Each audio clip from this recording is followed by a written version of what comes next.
Hey guys, welcome back to my channel. So, as you know, that I posted 2 videos yesterday, and one of them was to get ready with me, and I had to do that times 10 apparently. That whole video actually took me an hour to get ready if I would have played in real time. So yeah, it's crazy that it got condensed down to 6 minutes. But I noticed a couple of people checked it out, and I want to tell you thank you so much for actually watching the video. I also posted another 30-something minute video, which should have only been like maybe 5 minutes, but I didn't mean to. So I just wanted to, I guess I went a little longer than I expected, but I felt like I needed to address a few things so while I was at it. Okay. So this video is specifically for my dental journey. As you guys know, I had placed a video back, I think, probably about 8 months ago now, I think, and talking about I was going to do a kind of a vlog style my dental journey, but I decided, you know what, I think I'm gonna put one big video. So fair warning, this video, it may be pretty lengthy, as I'm going to address some of the photos and everything. I will put a disclaimer for you guys if you are squeamish about teeth, missing teeth, medical field stuff. It's not that bad, but yeah, some people get a little squeamish about it. So, fair warning, that is your disclaimer. I will also post an actual disclaimer as well. Just for the YouTube gods out there, saying that, hey, I didn't do a disclaimer out there. I will place one. So I'm going to start at the very, very, very beginning, and we'll go from there. So, as you guys know, so growing up as a child, I did typically what a child has done. I mean, sometimes I brushed my teeth, sometimes I didn't. My parents weren't adamant about, hey, make sure you brush your teeth. But apparently, I did at least try to get through it once a day. Now, as I got older, I matured, I obviously brushed more often.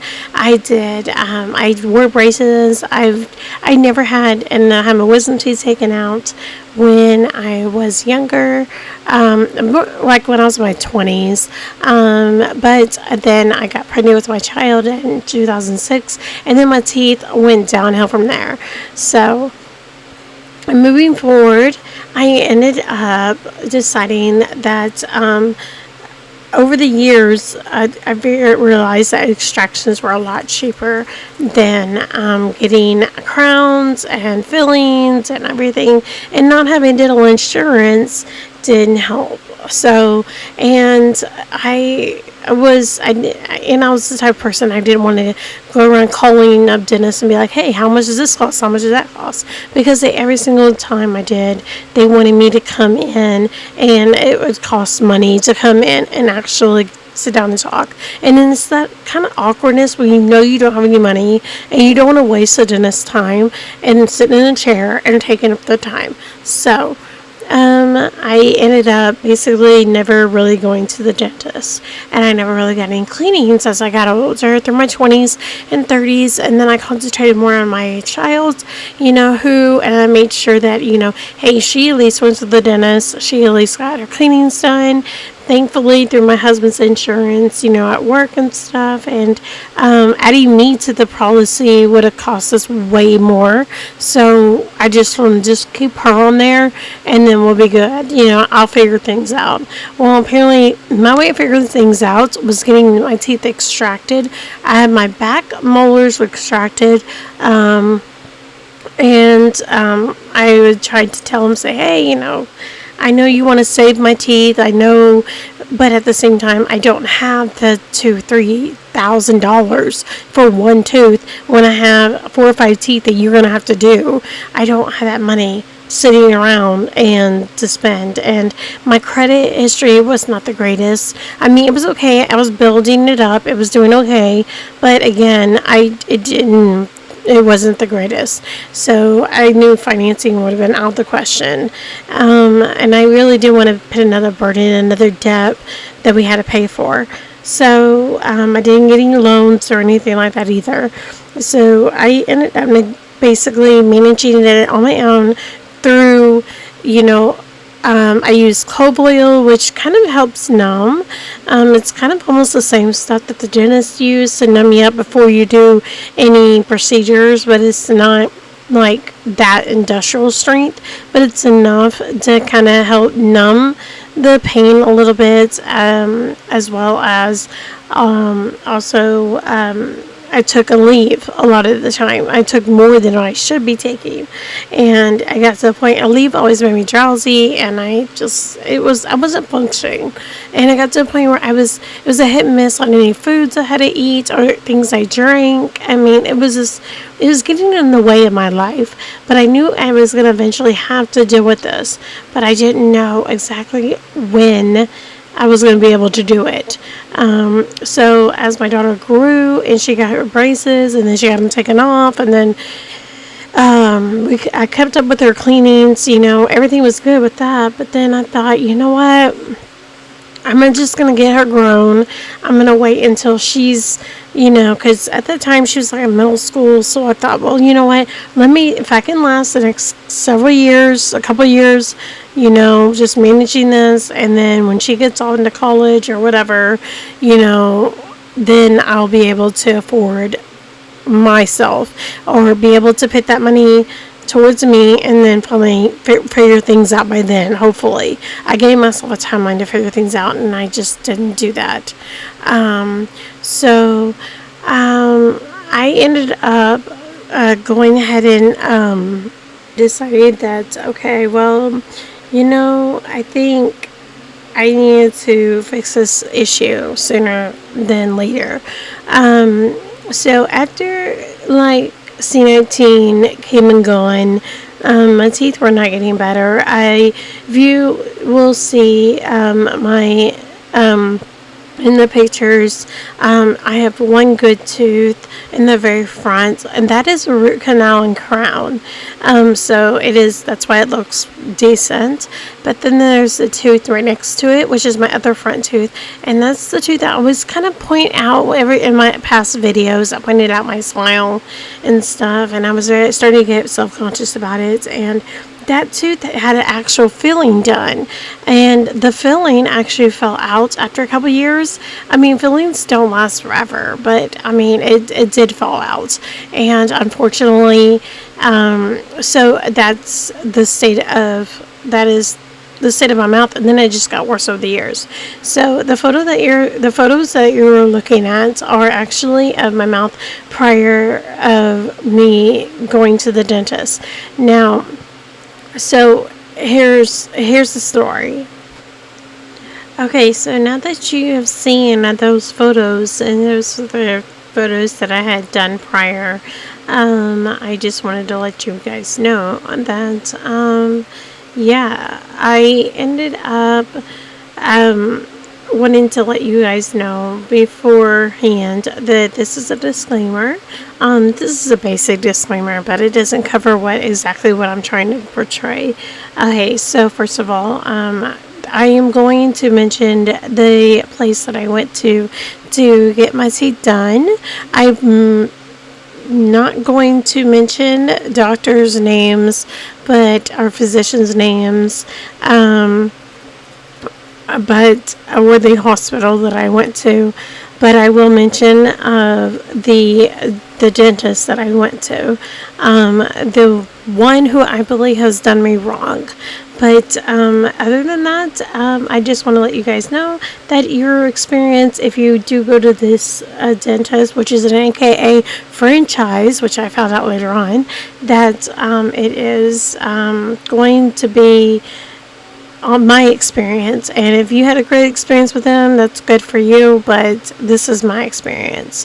So and the information I found out later on, but I'm going to try to explain as I go through these photos, because I know it may seem a little confusing, and the photos are portraying what I'm trying to say, because it at the time the mindset that I was in was different so than I am now today. So just be fair warned. And if I do mention anything medical or anything like that, and just so you know that any photos that are from this point forward are going to be, they may be kind of squeamish for you, so please be aware that they may not be, but and it may be very mild. But if you are squeamish about dental or anything like that, be mindful of that. Also, as well as if you got anything negative to say about my photos or about me personally and what I look like or whatever it is,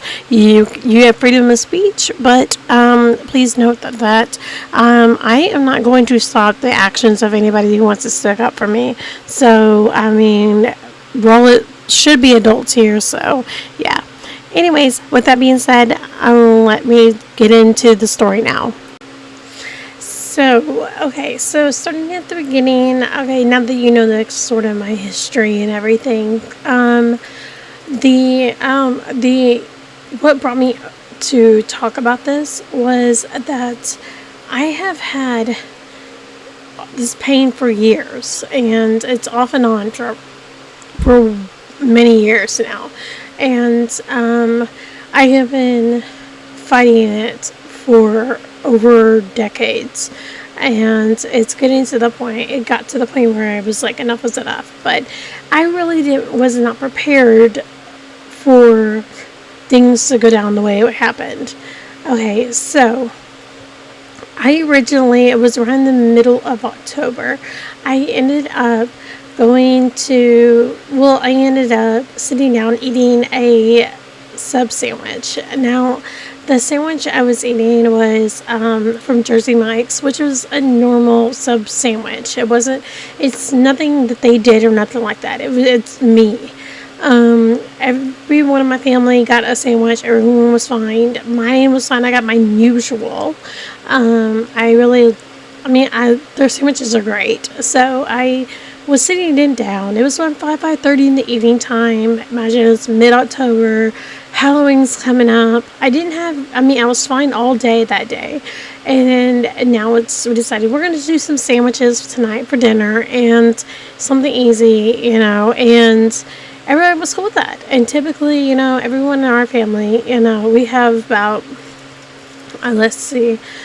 5 people that at the time living in the home. And so everybody pretty much went, we don't really eat together. So like everyone pretty much, goes off and does their own thing.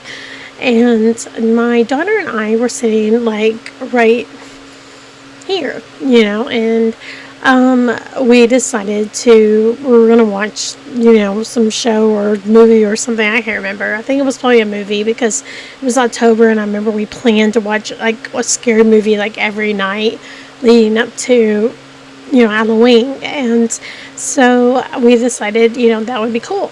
And we sat down. She was already started to eat her sandwich. I got comfortable. I opened up my sandwich, and oh my god, it looked so delicious, and I was so hungry. I took one bite in, like an actual just bite into a sandwich. And yeah, the most excruciating pain. You would have thought I got shot. Pain just hit me. It was like a stab pain ever. I ended up, what do you call it? I remember I immediately froze, and I'm just like, oh my god. I spit out whatever food I did manage to get in my mouth. I couldn't even chew it. I just spit it out onto the wrapper area, moved the wrapper off to the side. My daughter was like, oh my god, are you okay? What's going on? Because I have numerous physical ailments, which I will talk about in another playlist, so you'll be aware of it. But I had the most excruciating pain ever, and she was like, you okay? And I'm like, no, I'm not okay. I I could not pit my upper lip against my tooth. I was like, trying, like, you know how your lip, on the inside part of your lip, actually touches your front part of your tooth whenever you're at rest. Well, it's kind of supposed to, anyhow. Well, I couldn't put my lip down, because if it did, it hurt so bad. Anything that touched it. So I had to literally hold my lip up while I was trying to talk, and I was like that, I mean, it would seem silly if it was in a movie, but no, it's awful.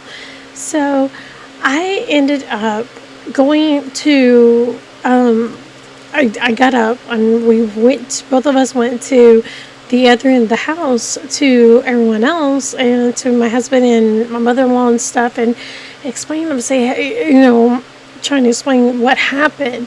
They knew I had teeth issues. They knew I had some issues, but we didn't think much of it because I've eaten a sandwich before, and with these teeth issues, and never had a problem. Well, apparently this time, yeah, it caught up with me. So I ended up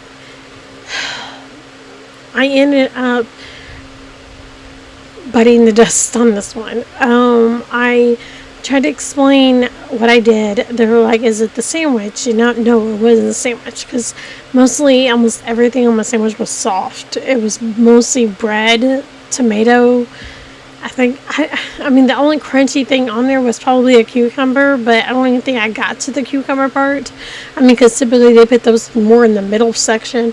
I mean, I had, like, the only meats I had on there was, because I got some of those, like, Italian sub kind of style, so it had, like, a little bit of salami, it had pepperoni, things like that, so there was no reason there was nothing really crunchy. Even the lettuce was, like, subpar. So, I mean, there wasn't really any issues. I mean, so I know it was not the sandwich that caused this problem. It was me. It was my problem. And it was just, I mean, it didn't matter if I ate anything else that I could have had soup that night, and I still probably would have had the pain. But this was just enough force when I took a bite to cause the pain. So I ended up, when we finally were like trying to figure out, well, what can we do? What do you do? It's 5:30 in the evening time, in the middle of the week. What do you do? Especially if you don't have a dentist, a regular dentist. I mean, I did, but didn't. I mean, I had one that I went to regularly in the past, which I've mentioned before, and but I have not gone back in a few years, so, I mean, it's been a minute, and they're on the other side of town, and I'm thinking it's 5:30 in the evening time, and I'm thinking, is there an emergency dentist? I mean, when you have ailments, you think emergency room, but the only thing emergency rooms were good for is they'll give you an antibiotic, maybe, and if you're lucky, you might get some type of mild pain reliever, but that's not going to work for me.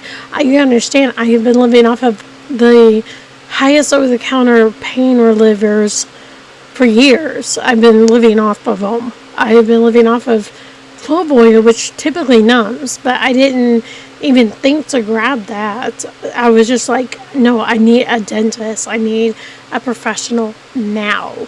So I ended up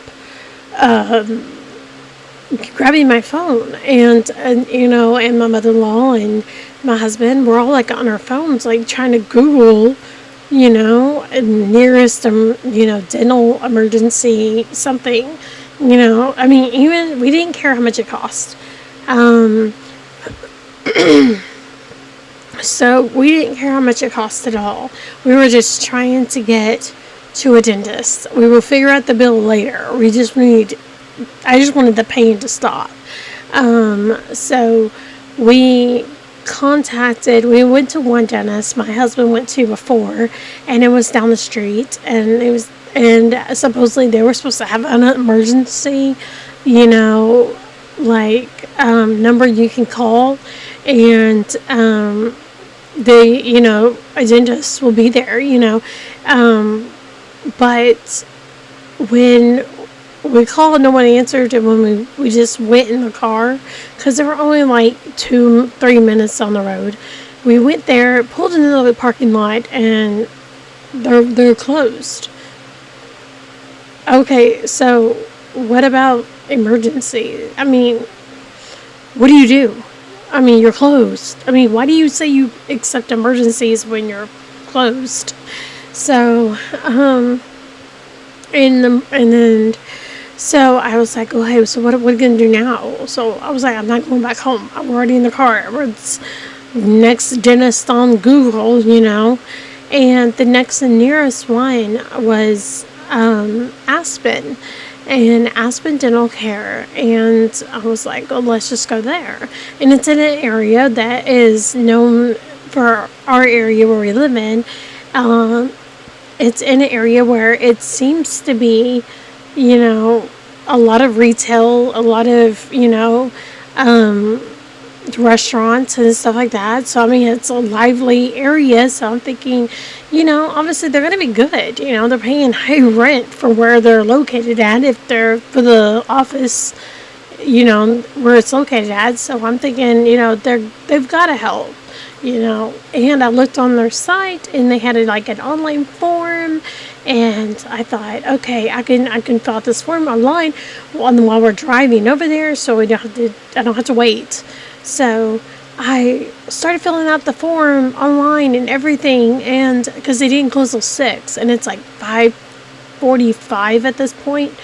And as soon as I submitted and everything like that, apparently, I guess the receptionist girl, when I showed up, the receptionist girl was like saying, the first thing out of her mouth was like, "Oh, are you, she's like, are you married?" And I was like, "Yeah." And they're like, "Well, we've been trying to call you." And I'm like, "What?"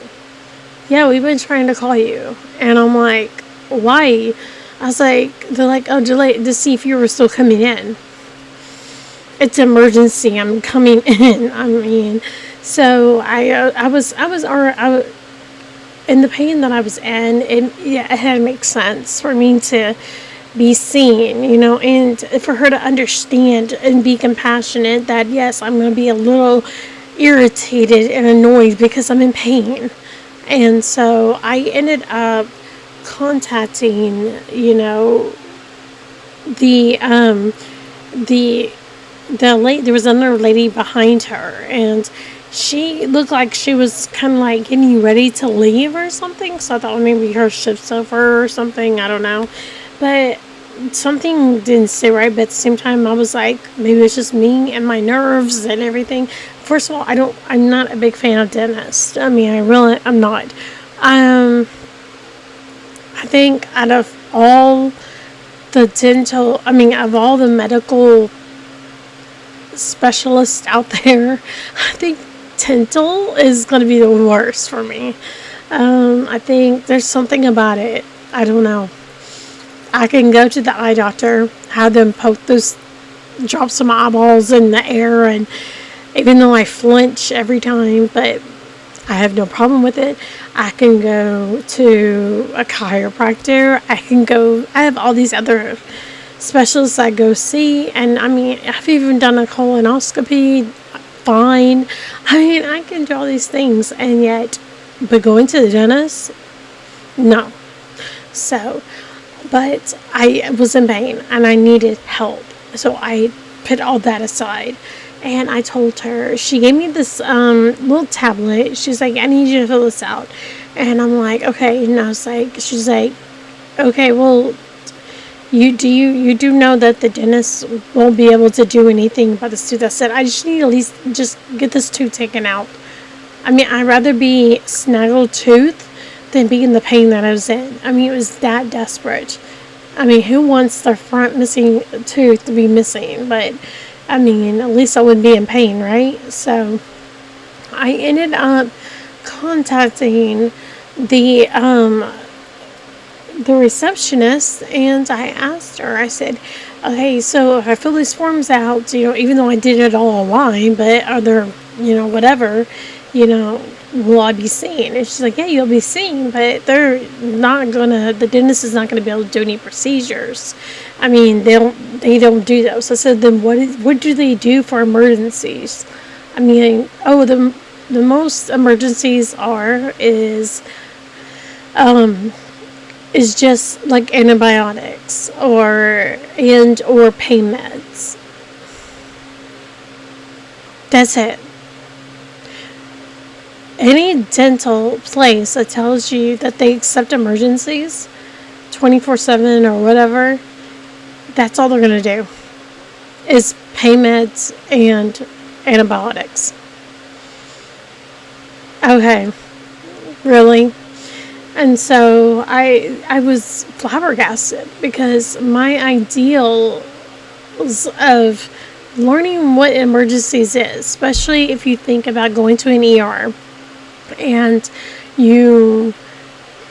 when you go to an ER, you get all this care, correct? So I'm thinking, okay, I'm gonna get care, and I'm thinking, and if it's something that I'm gonna die of or need surgery, they're not gonna let me go. I'm gonna get the surgeries. I'm gonna get it done right then and there, or at least be admitted so I can talk to a physician who's gonna do it. Not with the dental community. If you work for a dental community, comment down below, please, and let me know. Explain to me exactly what is the whole point of emergency care. What does that deem? What do you guys consider emergency care? Because that makes no sense to me. I ended up.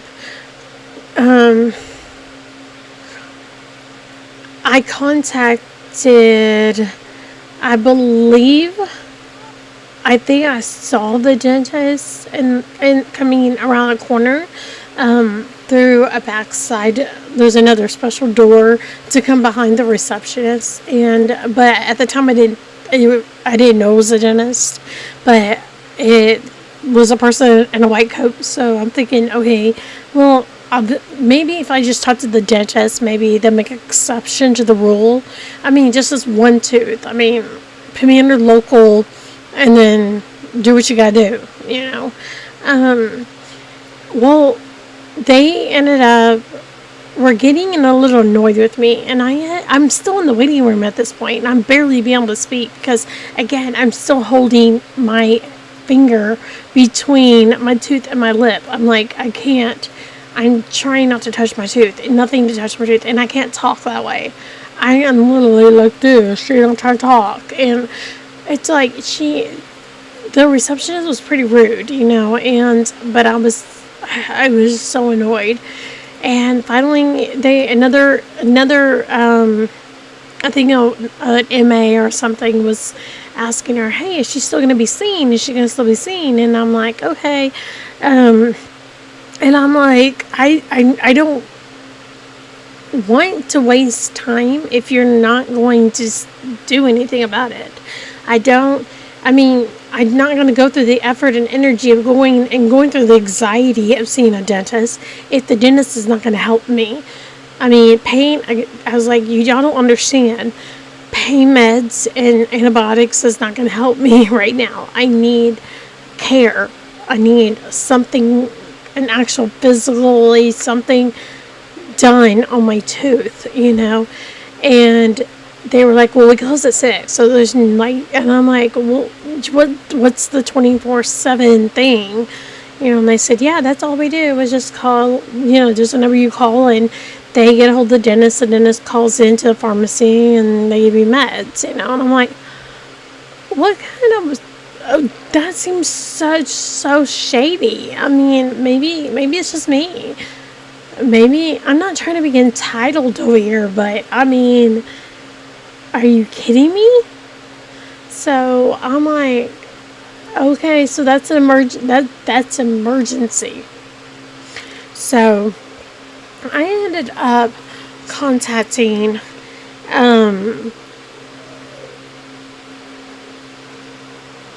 excuse me while I sip my entitled Starbucks drink. But Yeah, according to her.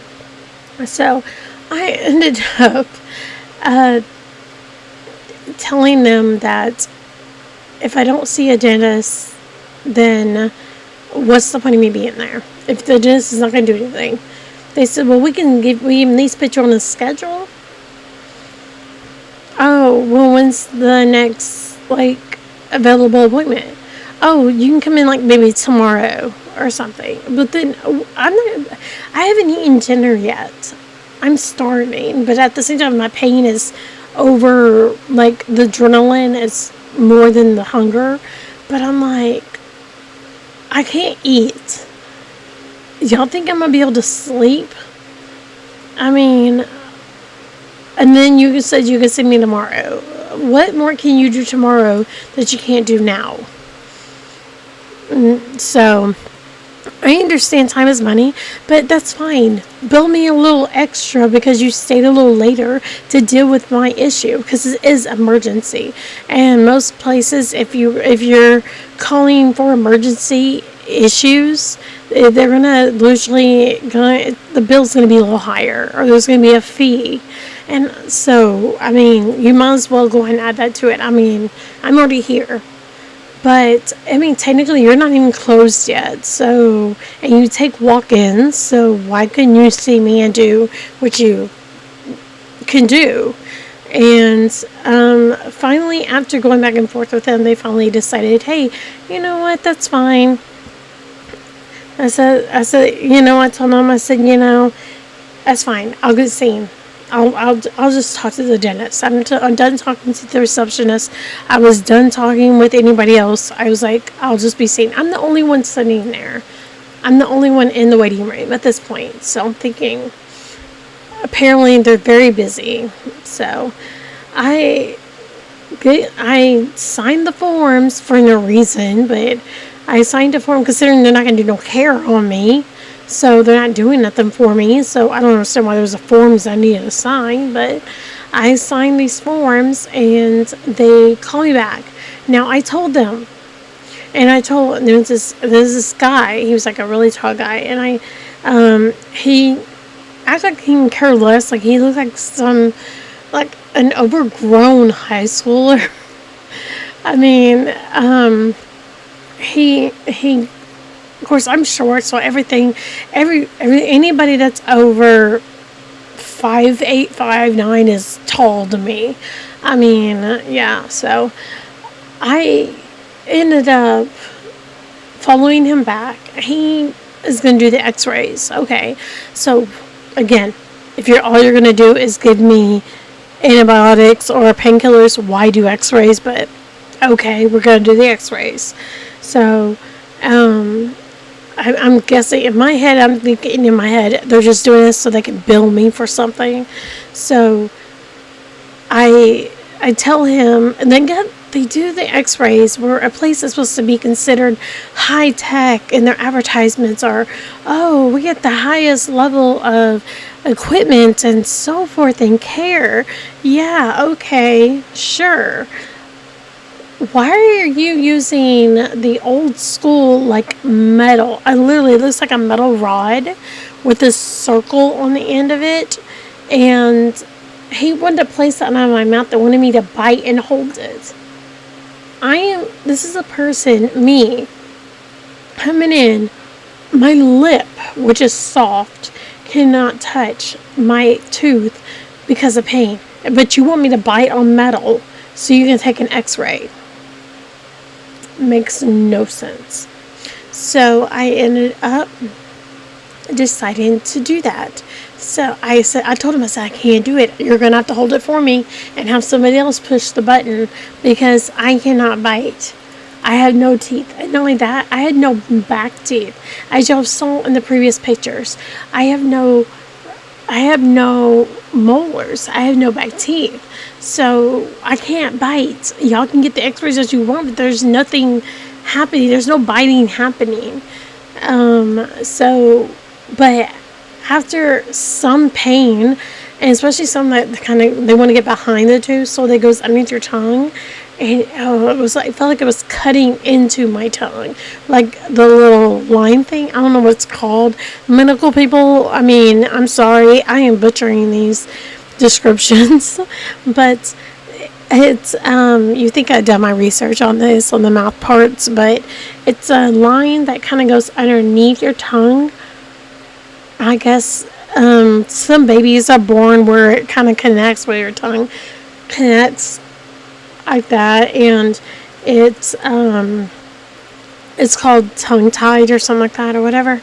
Well, anyways, well, like, so that line right there, that literally was getting cut because of the metal of me having to hold the x-ray thing so they can take the picture.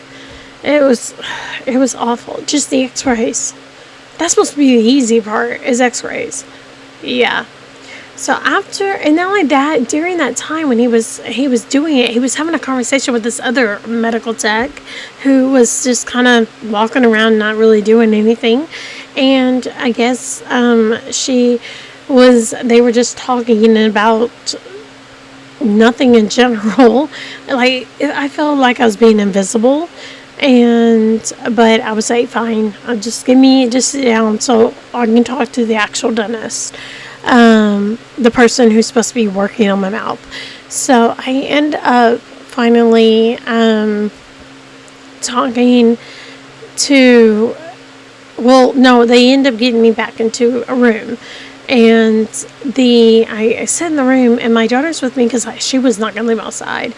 And we're sitting in there like forever. And it was kind of annoying because my daughter wasn't even there when I got the x-rays because they made her go sit in a different room, which is a weird room. It's like a room with like a long couch, and there's like a TV screen, but there's like nobody there. It was kind of weird, and nothing on the TV. It was just the TV there. So she just sat there. But when I got done, we had to pass that room. So I just told her, I said, come on, let's go. So she went with me, and we got into an actual room. And I sat in a chair, and they're like, okay, well, the dentist will be with you in a minute. Okay. Dentist got with me. Okay, before the dentist actually comes in there, this same guy, after he leaves for about 5 minutes, he comes back. He's like, he goes and walks behind me. You know, usually sometimes they have a shelf behind you. I guess that's where they keep their equipment or whatever it is. He's pulling up, and that's where they put their computer at, so I can't see nothing. And he's like typing in some things, and I guess he's pulling out my x-rays and getting things together, something good. I'm actually might get seen and something happening. Yeah, that's not how it worked. That is not how it worked. Yeah. Apparently he put a bib on me and then was kind of starting to lay me back, and another girl walks in who is putting on gloves. She's got her mask on, and she's like, but she's laughing, and they're like talking with each other, like, hey, what's up? Being like, and she was like, hey, she's like, yeah, I'm ready to go home. And, and she was like, girl, and she's like, girl, I'm gonna get lit. And and then she was talking about how, like, she couldn't wait to get home and drink NyQuil. I'm sorry, but are you sick? Because don't work on me if you're sick. No. Not after C19 is all happening. No. This is after 2020. Because I'm like, I'm not dealing with that. I already went through that twice. And actually I just recovered from having it the second time. Before I went to this dentist. So I just recovered from it. So, I don't need a third time. So I'm like, but I look over at my daughter, and she's sitting in a corner in a chair, and we both eyeball each other. We do this a lot. We eyeball each other like, girl, what is happening? What the heck is happening? And I'm like, did she just say that? I mean, right in front of me. And she's like, I guess she's supposed to be I don't know if she's supposed to be the hygienist or what, but she's like, she kind of introduced herself as one, and she's like, "Yeah, I'm here. I'm gonna take a look at your mouth or whatever it is." At first, I was thinking, please don't let her be the dentist, but apparently, yeah. So she lays me back a little bit, and she's kind of looking, and I'm like, with her fingers all up in my mouth, and I'm like, don't touch my tooth because it's killing me. And she's like, okay. She's like, well, and I'm like, I'm not here to get a cleaning. They're asking me questions like, when was your last cleaning? When was your last, have you ever had any past dental work? And I mean, like it's a wellness checkup. I'm like, I'm just here to get this one tooth looked at. That's it. This is where people think that dentists are in it for the money, because, and I hate to say dentists, but more like the dentistry care. The dentistry, what's it called? The dentistry, as a whole, the field is in it for the money. I mean, that's kind of what it comes from. I hate saying that dentists are all out for money, because not every dentist is like that. And I'll get into that here in a minute. But yeah, I told you guys this video is going to be very lengthy, so if you made this far, thank you so much for sticking with me. So, I ended up finally, I told her, I said, I'm just here for this one too. She's like, oh, okay. So she really didn't do anything. I guess she just couldn't wait to get out of there and go drink her NyQuil. I mean, she was too excited over that NyQuil. And I was like, girl got problems. But, so she left the room, didn't come back. And then he was like, okay, well, the dentist is going to be here in a minute. So I'm like, okay. And then he leaves.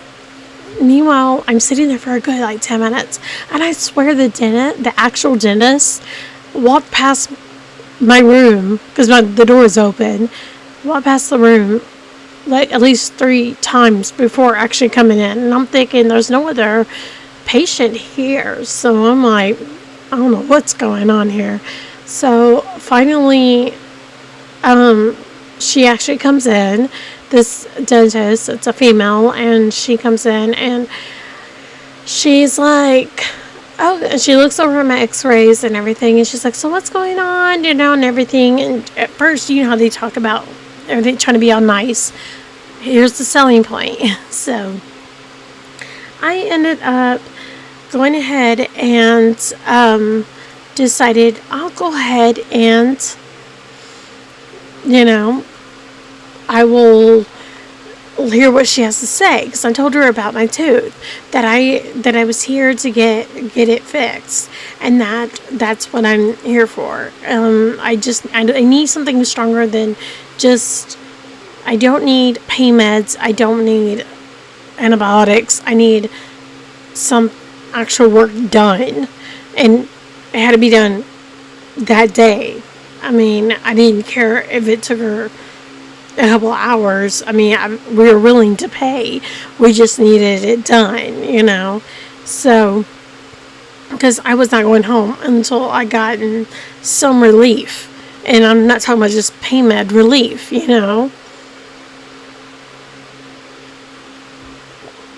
So, oh, by the way, you guys like these drinks? This is the pink drink. It's by Starbucks. Yeah, it's a Starbucks acai. It's actually pretty good. It's got the coconut milk in it. It's only 150 calories. Oh my god, I should not be drinking this, but it's only 30 grams of sugar. So, it's not terrible, but yeah. But it does have 54 milligrams of potassium, and it's got 16 milligrams of calcium in it. So, It's not bad.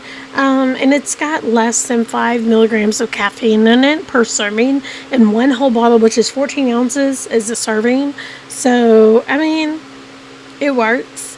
It's not that bad. And honestly, for $3, can't beat it. I mean, it's, you just shake it up and open it up and you got your pink drink.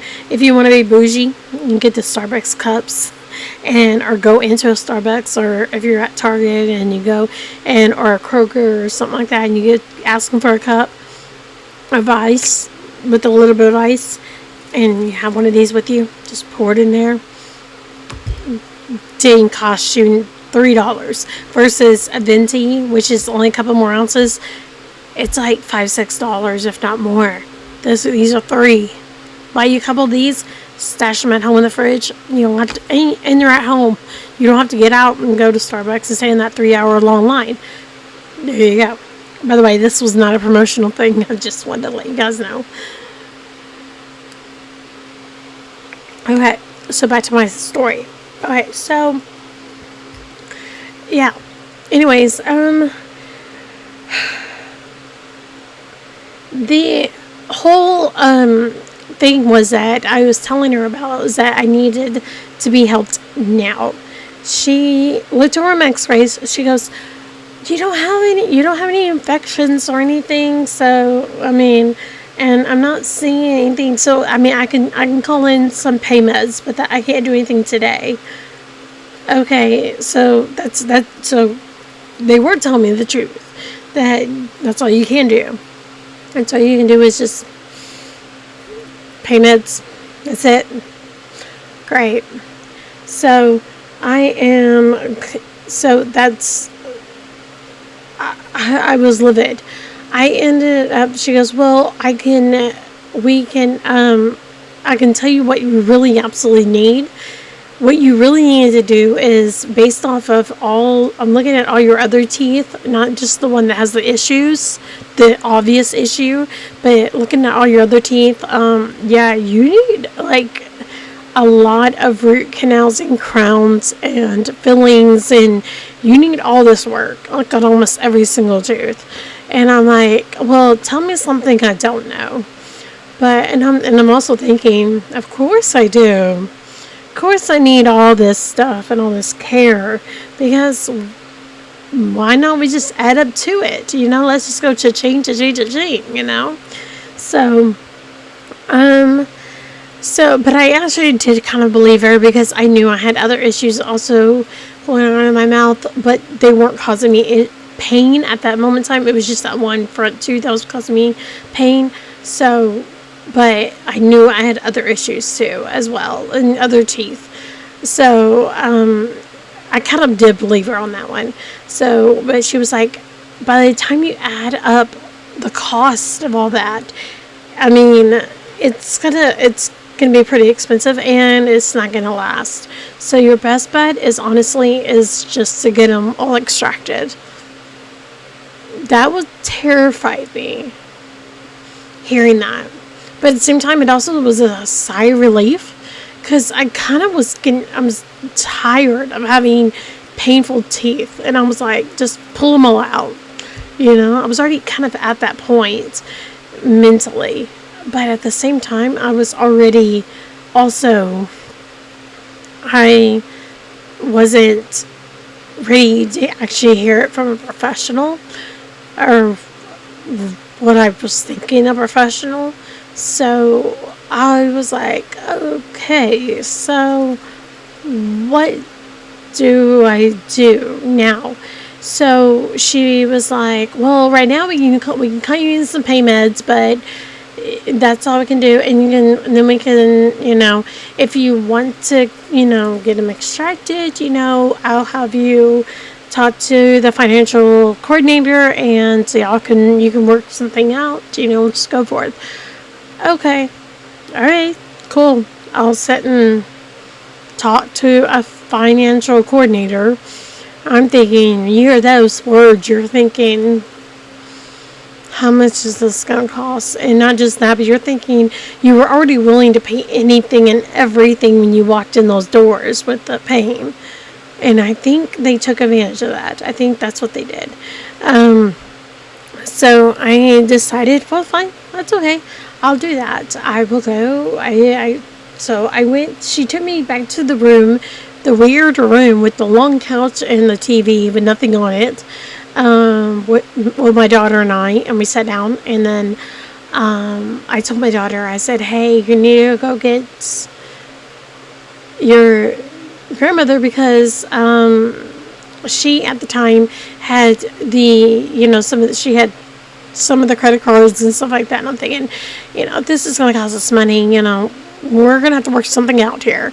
I mean, because I didn't have anything on me. Not only that, as I said, I had my credit went to the dog pile. I mean, it really went downhill during COVID and stuff. So, I mean, everything went downhill, and I had been trying to rebuild it since. And I wasn't in a position at the time to be able to finance something this extravagant.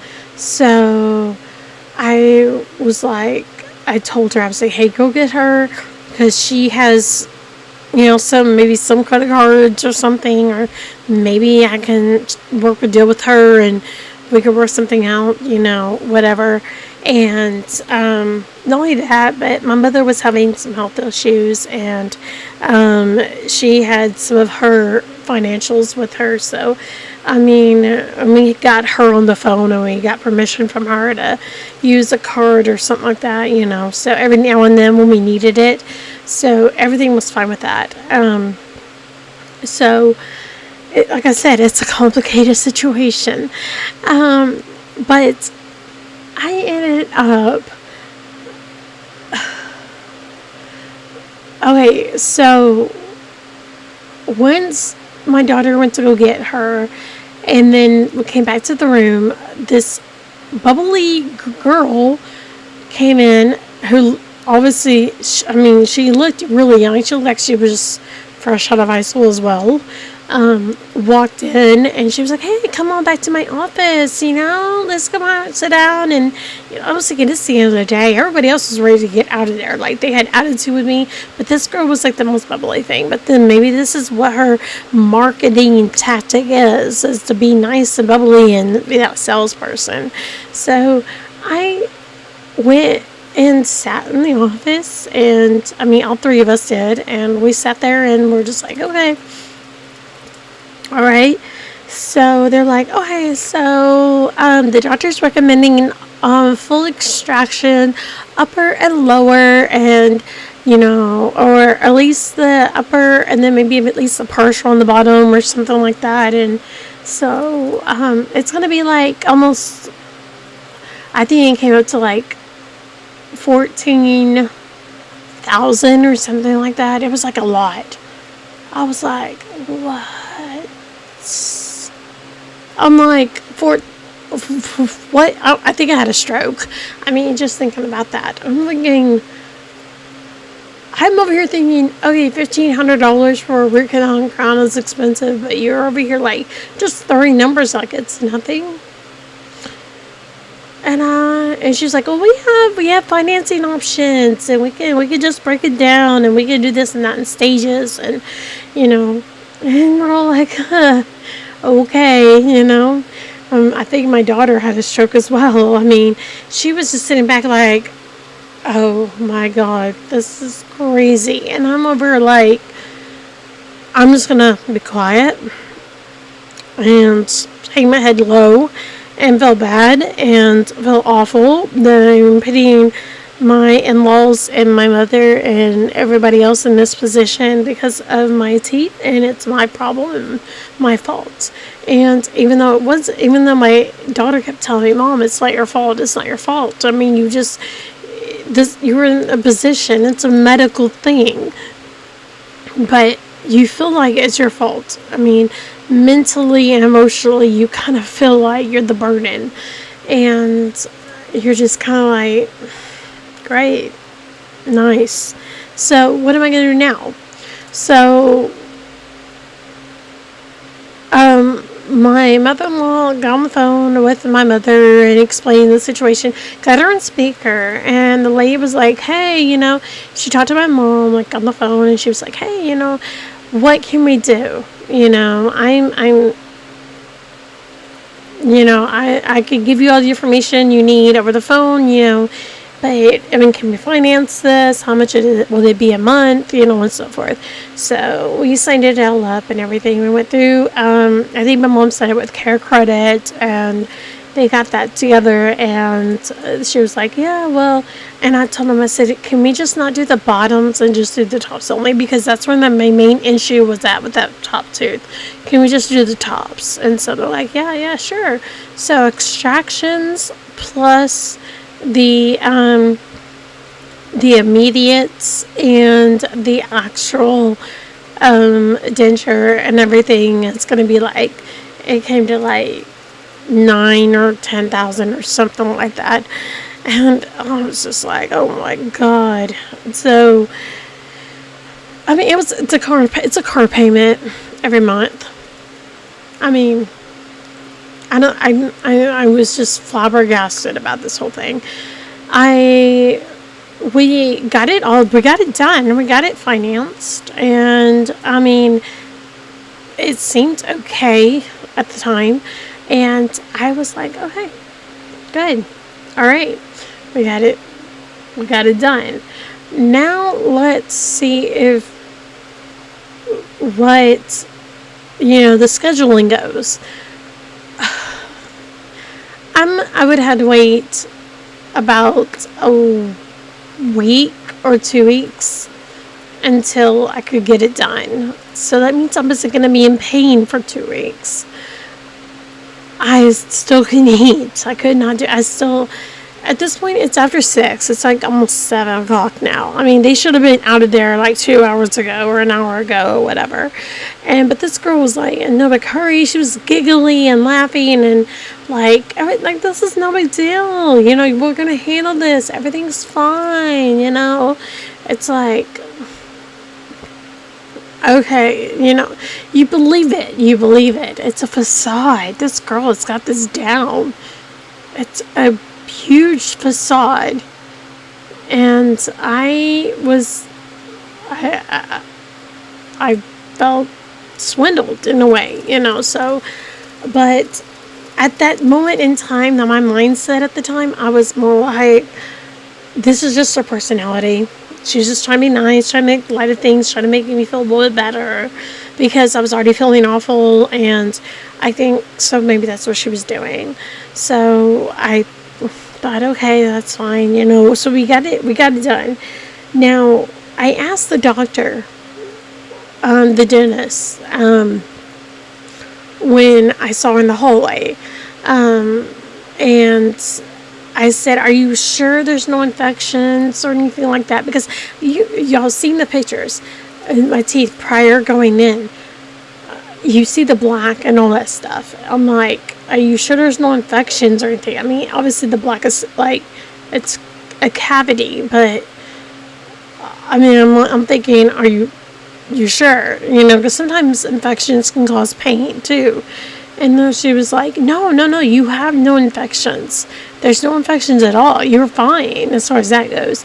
She's like, I did call in a prescription for like some painkillers, but it's basically, you really don't need it.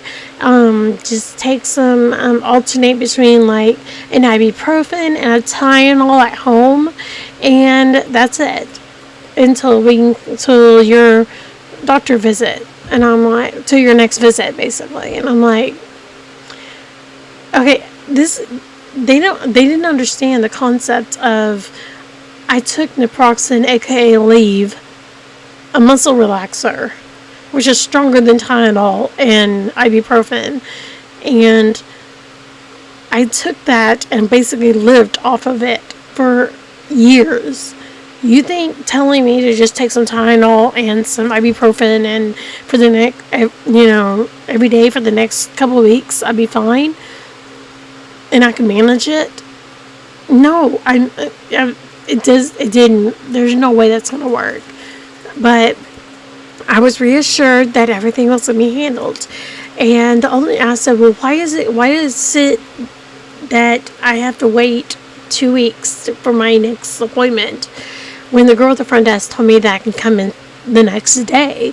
And she said, oh, because the guy who does the surgeries for the extractions to do this, he's only here that day. He doesn't stay. He's not like a permanent, surgeon. He bounces from one location to another, to another, to another, to another, to another. And I'm like, I mean, I know it's not uncommon, and that's fine. I get that, but I mean, I was like, so that's why I have to wait. Okay, that's fine. I'll wait. So I did the best I could. And I restarted her right before I walked out the door, where she walked me to the front desk.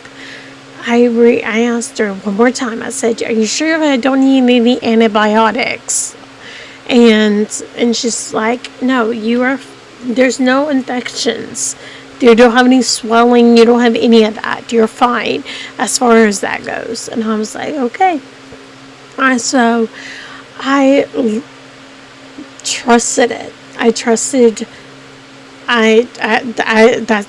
it. Little did I know that was just the beginning of my trust with Aspen. So, yeah. So this is one of the pictures that I showed you guys. You can see I'm clearly sitting in the dental chair. This is at Aspen. My daughter took these photos of me. I am trying to get all angles of my mouth, and this is prior to having talking to them financially. And so, yeah, you can clearly see I had extensive issues. I took some side pictures at home with showing you I have no bad teeth, so there's no way for me to chew, and I showed the above and the below of the tops and the bottoms, and I'm not trying to show up my nose, but yeah, that's what they look like. So, like I said, the whole thing with the trust thing with Aspen. Okay, so fast forward, I had managed to somehow struggled for the 2 weeks while I waited, but at least I kept thinking, at least I'm on the calendar, for the whole for the surgery. So I'm thinking, okay, cool, everything's good. And thankfully it's been paid for, or at least financed, and everything is good. And so I'll be pain free. So I ended up, my appointment was on October, I believe it was the 18th. And I was a ball of nerves, but I showed up that morning. I've already did all my paperwork. I didn't do all my paperwork, but I did most of it. And whatever they gave me whenever I came in during the emergency, appointment. And so my appointment was at 9:00. Okay, that morning. So I showed up I think I showed up at like 9:02. Of course, most places they give you a good little leeway, and I didn't think nothing of it. In fact, I didn't even get a call to remind me that I had an appointment, which is kind of funny, especially when you're about to do a surgery or something. You would think they would have called me. Well, okay, so I showed up, and it was myself, obviously, my daughter, who she never goes to any of my medical stuff without me. She's always with me, she's like my support system, which I love. That's how close we are, and I've been truly blessed with having her as a daughter, because she's an amazing human being, and she's going to do amazing things in her life. and I don't want her ever to worry about me. But at that point, she was worried about me. But so she was like, "Mom, I'm by your side until they tell me no." But it was myself, her, and my husband. Because I needed somebody to drive me home, because obviously you're going to be in. I was going to be put. I was going to be put to sleep and during the extractions. Now, I had a total of 12 teeth. 12.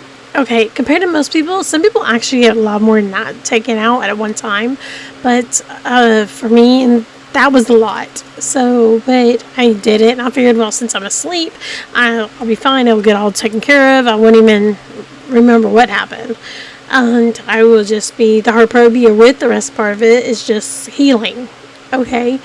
And I've had teeth removed before, not at Aspen, but at other places. I've gone to Comfort Dental, who is also a franchise location.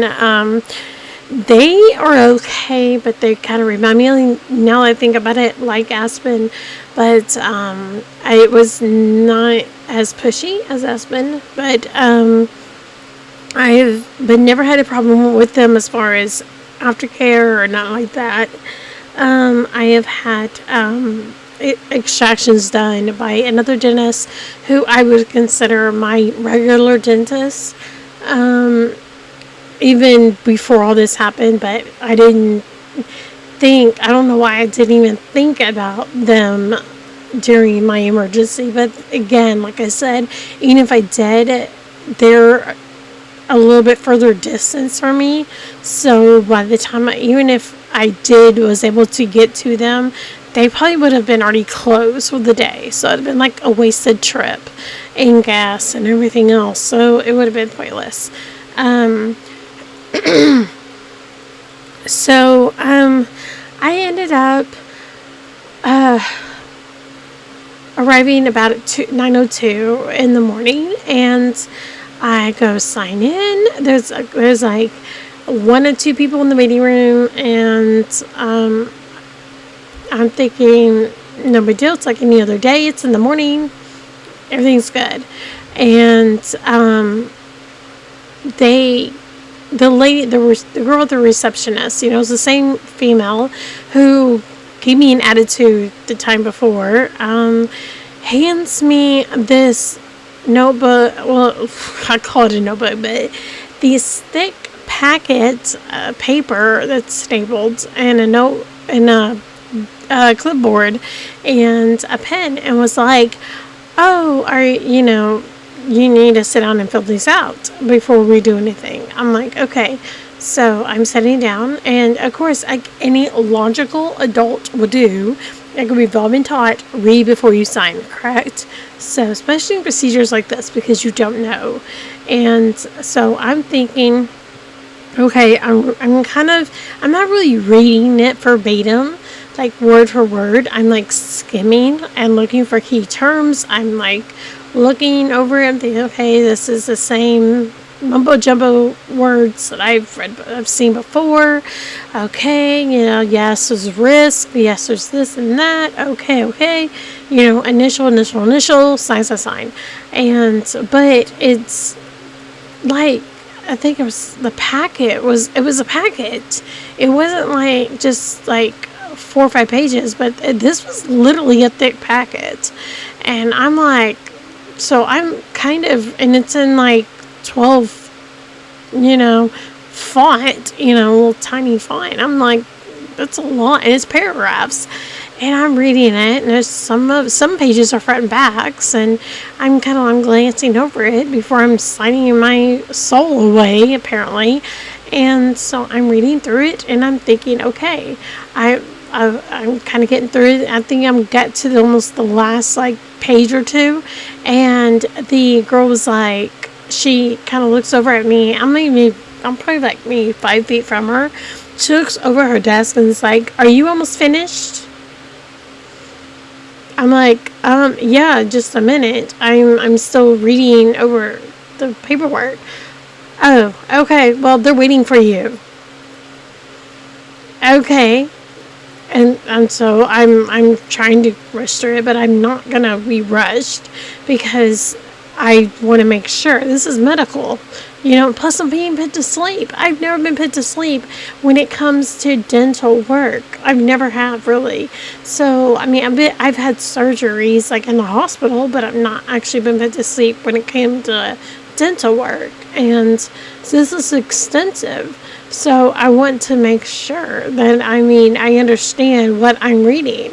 So I'm kind of looking over it, which is my right as a patient. So I'm reading through it, and then I get this, and then I overhear, and I haven't got to look up, and I guess it's an MA that's kind of behind her, but like a little bit distance from her. Instead of coming up close to her and talking to her, she kind of was like, she's like, "Oh, is she ready yet?" And I'm like, oh, I was like, and I look around, and it's other guys there, so I'm thinking, I know they're talking about me. So, and then the girl goes, did you finish signing yet? I'm like, yeah, I'm on just the second. I'm like the last page. So I'm like, screw it, I'll sign it. So I didn't even read the last page, but I'm hoping it was nothing major, but I was rushed.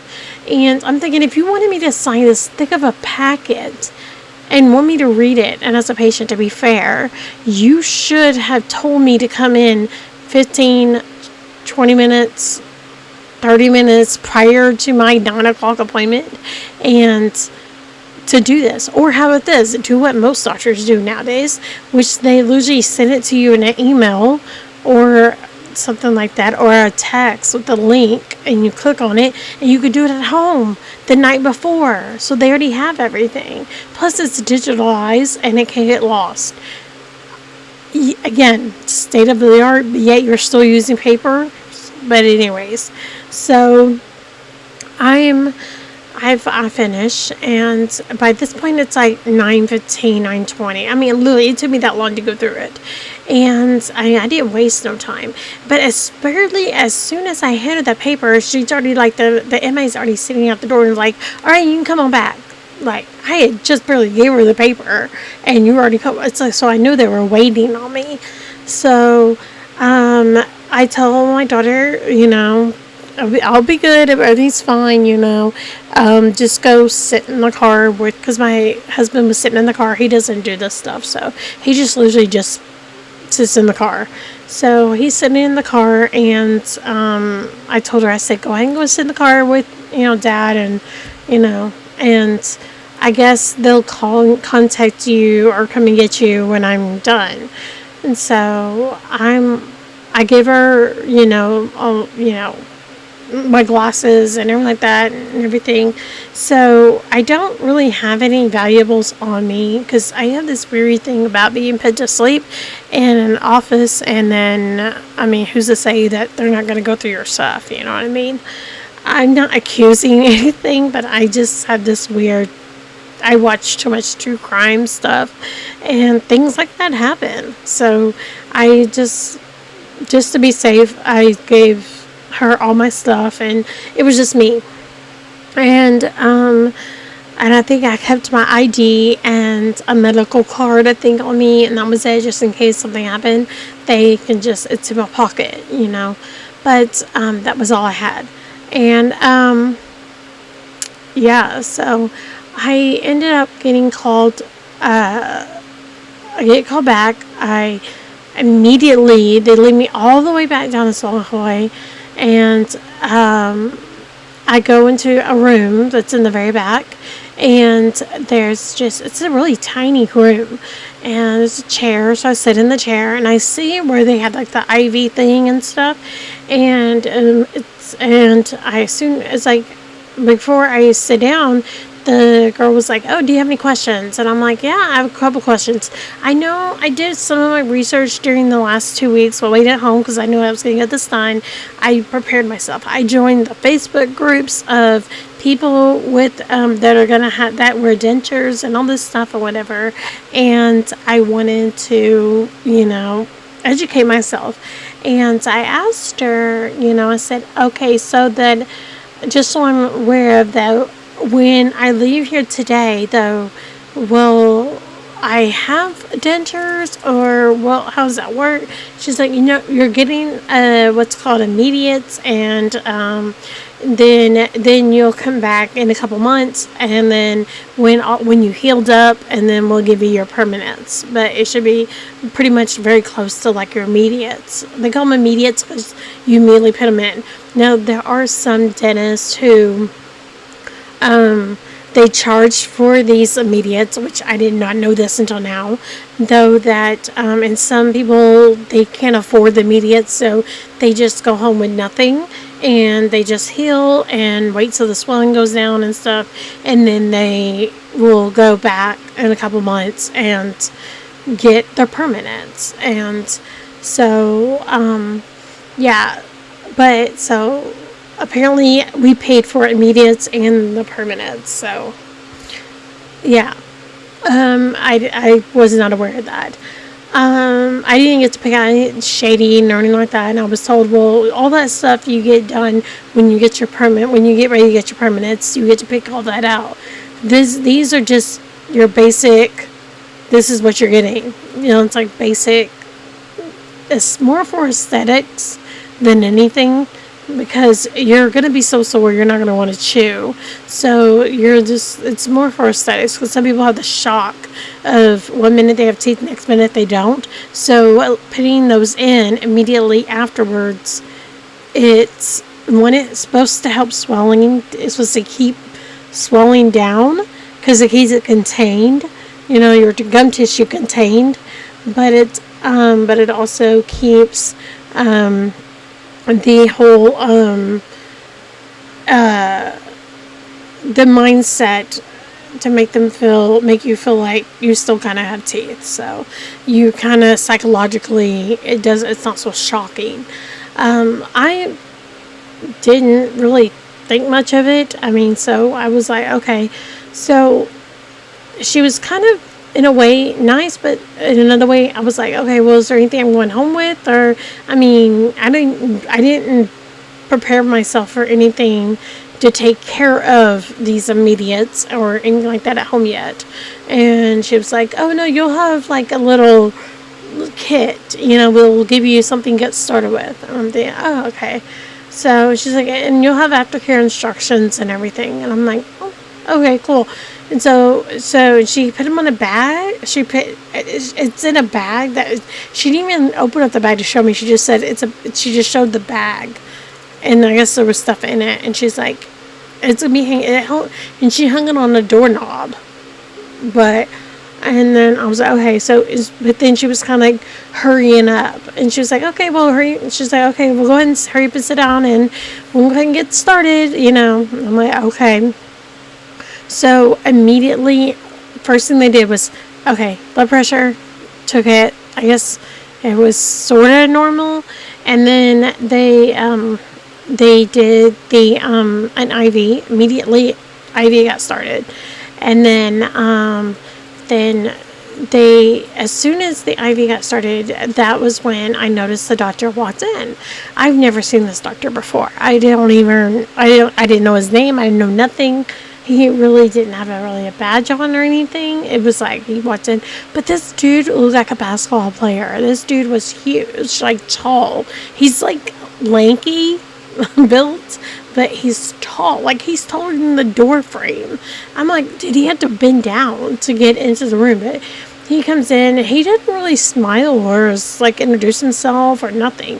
He just comes in, and he's like, hi, okay, I'm here to do your surgery, so, just sit back and relax. Okay. That was it. And then, as soon as I think they laid me back, I think I was out. But the thing was I remember, like, my head being pulled, like, that side to side, and then so I had 11 teeth on top taken out, and one tooth on the bottom on this side taken out.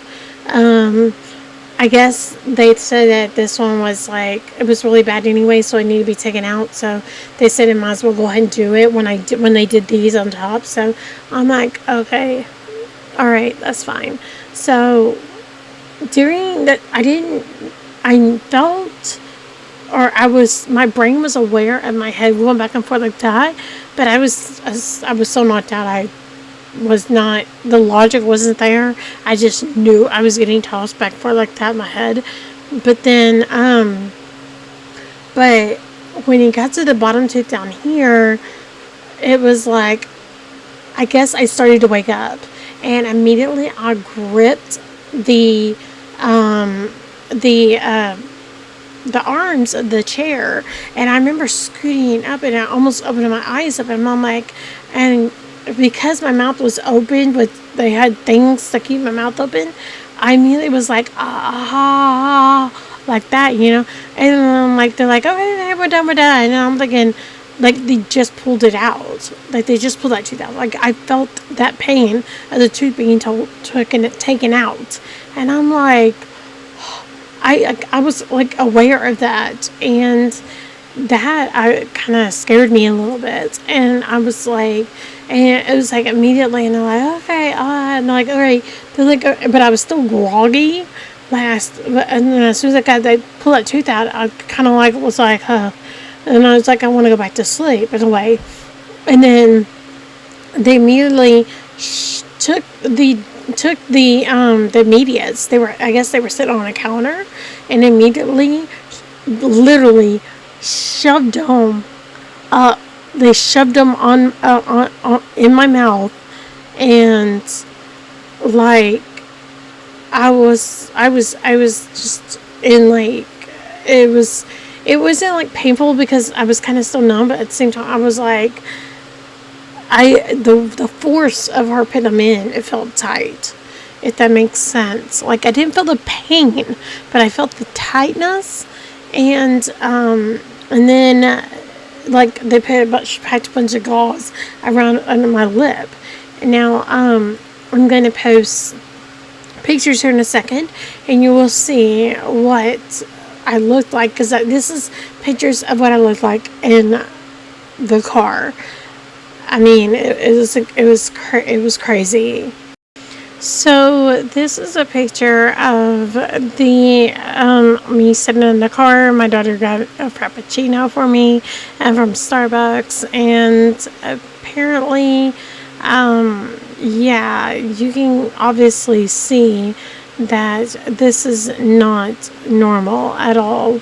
It is, it is normal, but it's not normal. I was kind of still numb. It looked decent. It looked okay, but it wasn't what I kind of expected. But I was kind of excited. I was trying to be happy because I was still numb. But this was immediately me in the car.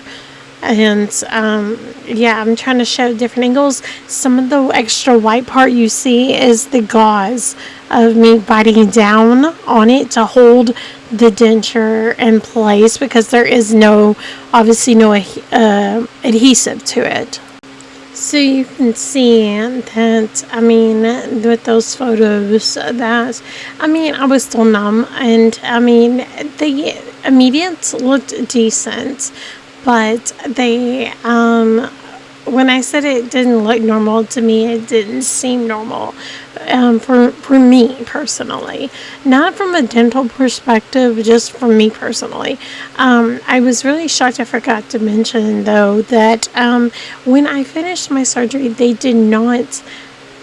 Typically, when you come up from anesthesia, they put you in a wheelchair, and they tell whoever's driving you to meet you around the side or the back, and they'll wheel you out and get you in the car safely, because typically some people that when they get waken up from anesthesia, they're nauseated, their equilibrium is off, or they get sick, or they stumble. And this dentist's office did not do that. I had walked all the way back from the back of the building, pretty much the last room of the building, all the way down this long hallway, passing out other rooms that other people were getting work on, back through the waiting room, which was kind of embarrassing because in front of everyone else, that was waiting. And then the nurse was kind of sort of holding my hand, but walking me down some steps and then walked me over to the curb area. Thank goodness the parking is right there at the door. But I mean, and I just stepped, I couldn't trust the step down from it, but because I was so loopy on these meds. I mean, I was started, I mean, my daughter says I was coming out, I was saying hi to people, and I was loopy, and I had the gauze my mouth, and I was singing the song, that I look fly, I look good, I was singing that and calling my daughter my homie, and that part, it was actually kind of funny. That was the only best thing of the whole thing. But yeah, I was so numb, but I was excited, sort of, that it was over with, and I thought this was a good thing. I was gonna be okay. I got new teeth, I think it's gonna be okay, right? Yeah. So little did I realize that it wasn't okay. I had afterwards, my daughter got while when I got back, from the dental place, when we got home, I was shocked to find out that the aftercare instructions, nowhere on the instructions says anything about aftercare for dentures. I was like, okay, there's nothing here. It doesn't tell me anything. If it wasn't for Facebook groups or me Googling, I would have no clue. There was no prescription for antibiotics. There was no prescriptions for, the only thing that they did send over to the pharmacy was a mouthwash, which is an antiseptic. An antiseptic is just, is not an antibiotic. Any medical person, or even if you don't have a medical degree, if you Google antiseptic and antibiotic, they're totally different things.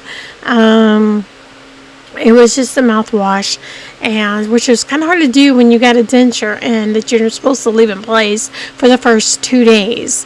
So almost 3 days. I'm supposed to leave it in and not take it out and clean it, or anything. And so I was in pain, sorta. I couldn't sleep. I could not really eat anything, and I didn't really soup. It was like I couldn't do anything. I tried, just try to stay low on my calories. So I did like the protein shakes. I did some of those. Maybe try to get liquid in me that has some kind of nutrients. A lot of ice packs, and stuff, and because I knew I was gonna. I've never had swelling done when I've had teeth extracted, and I'm talking about I've had wisdom teeth extracted. I didn't have swelling done. I've had back molars all extracted, no swelling. I didn't expect swelling from this either. I've never had reactions before, but then again, I never went to Aspen either until this time. So I ended up going to, I ended up calling the pharmacy and asking them about, what prescriptions did I get. Oh, no, you just got some ibuprofen and some antiseptic wash. That was it. Okay. You would think maybe some antibiotics, because you did cut and give me, and I didn't know this. They didn't tell me this, but I later on found this out because I felt it poking around that I got stitches and stuff, and no one told me about that. And they weren't the kind that dissolved, so I have no clue, what to do. I had no aftercare. I had no aftercare instructions. And so after about a day or two, it wasn't even a day or two, I believe it was 24 hours later, I woke up literally in the middle of the night, and I looked at myself, because you know how you take a selfie with your phone. I looked at myself and I noticed I couldn't smile right. Like, one side of my upper lip was up like this. It was like I couldn't smile. Like, it wasn't right. And I thought, well, maybe it was just because it was, still numb, but it wasn't numb because I can feel it. And I was like, what is going on here? And it was, but I just tried to embrace it. I tried to think, hey, it'll be okay. Everything will be fine. And so I just kept trying to smile, keep smiling. So, like I said, even though I was in pain, and then I'm kind of telling you the drastic measures of this, it's kind of confusing. And like I said and mentioned before, is that the words I'm telling you may not match the pictures, because my pictures, I may have show pictures of me smiling and happy, but it wasn't the kind of happy smiling that you're thinking of. So I was actually in pain, and I was so swollen, and I still couldn't eat. I barely drank. I couldn't sleep, and I had no really any aftercare at all. I mean, so like I said, here are some more photos that I will explain a little bit more of. So, okay, so I have an ice pack right here. I have another drawer rag underneath it. I have an ice pack wrapped up right there. I'm sitting up in my bed. This is the day after surgery. I was trying to see the difference. I couldn't figure out why one side of my face was going up and the other one was going down. I can smile. My bottom teeth are natural. The top was the actual, the immediate denture. You can see the hole in my mouth at the bottom where they took the tooth out. You can see the creases in my mouth where I look like that's from bleeding. This is me smiling. Now you can see the blood pooling underneath the denture itself. I was not able to take out the denture. They told me, oh no, leave it in. You have to leave it in. You cannot take it out. I can't take it out at all. You see the hole as well there. I'm trying to do different expressions, trying to open up my mouth stretch it out, trying to help the swelling down. I tried the best I could, and you can tell my smile was not right where it needed to be. So, that was actually the day after, because I had my surgery on the 18th, and that was on the 19th. And you can already tell I was swelling, but I expected swelling in a way, but I didn't expect it to be that drastic. But I still try to keep, high spirits. I thought this is just part of the healing process. You can tell on my gum line that the gums were very purpley, and I thought, well, people in some of the Facebook groups were telling me, oh, that could be, blood was trying to pull up underneath there. But also, I was starting to feel pain. I just wanted to take the dentures out. I wanted to take them out so bad. I had so much pain. It wasn't really so much just swelling. I had swelling in my cheeks, but I just kept my tongue, kept pushing the denture away from my gum line. I just wanted to take it away. I felt like my gums needed to breathe. It was just awful. I could not take them down. I couldn't take the denture, out and clean it. They told me, no, the first 48 hours, leave it in. I slept with them in. I left them in all day long. Not once did I had removed them. I did what they told me to do. They said that this keeps the swelling going down. It keeps the healing better. okay, fine. I did what I was supposed to do. I also contacted them the very next day, and I got in their answering service, which is funny because they were supposed to be open. I called at 10 o'clock in the morning. They supposedly opened at 9 o'clock in the morning, and nobody answered the phones.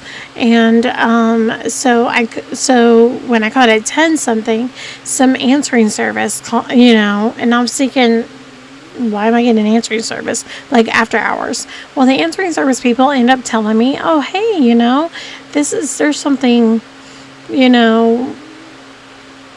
oh, I mean, it's something you should expect.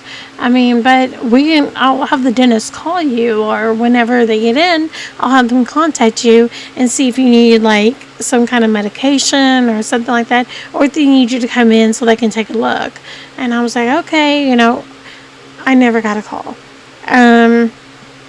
But I thought, okay, I'll just leave it alone. But at the same time, I was like, no, something is still not right. So, but I thought, I'll give them until tomorrow morning to contact me. So I let the whole day, again, I was out of sorts. I was already, the medicine's already worn off, everything was okay.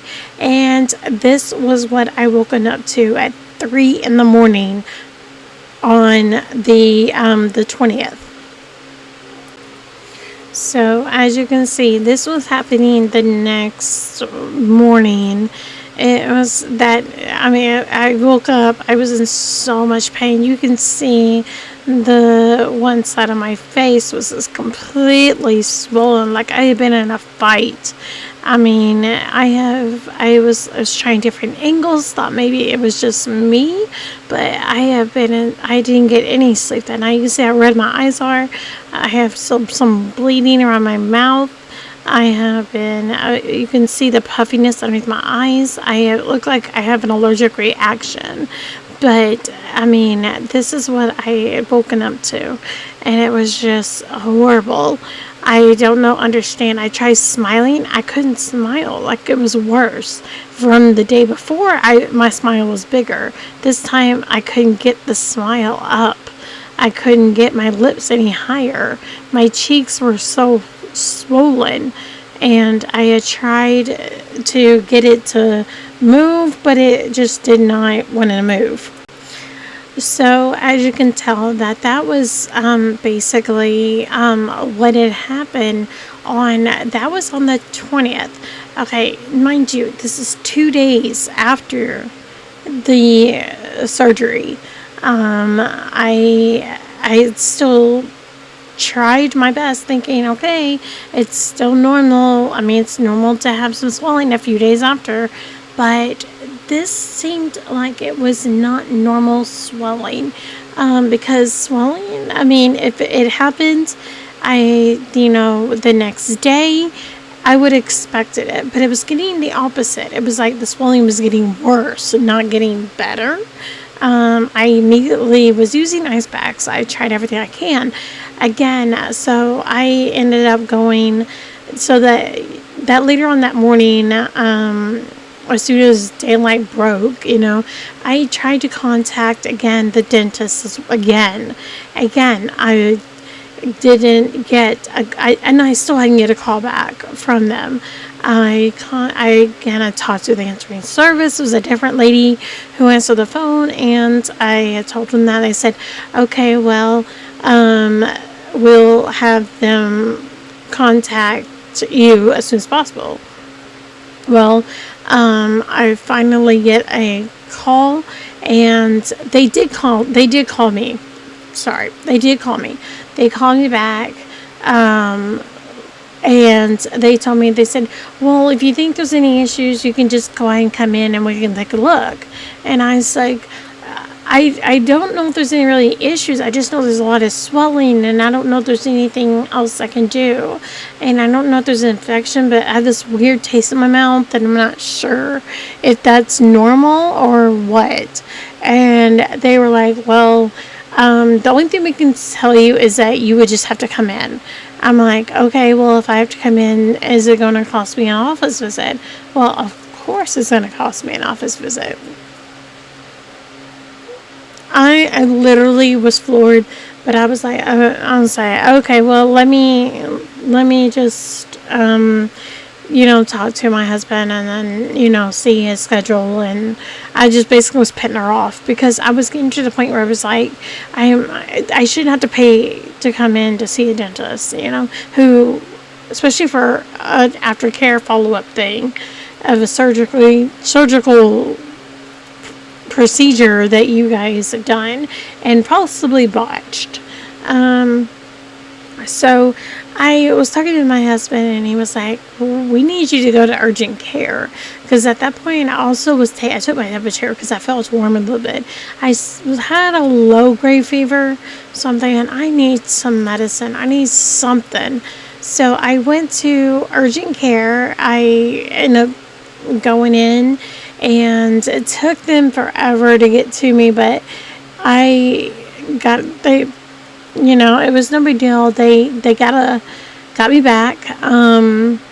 The guy was nice. He ended up, I explained everything to him. He can clearly tell by looking at me. He said, "Oh, honey, you've got an infection.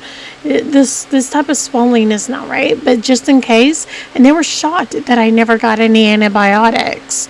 I mean, they've never heard of a dental procedure done and not be given at least a week's worth of antibiotics or something.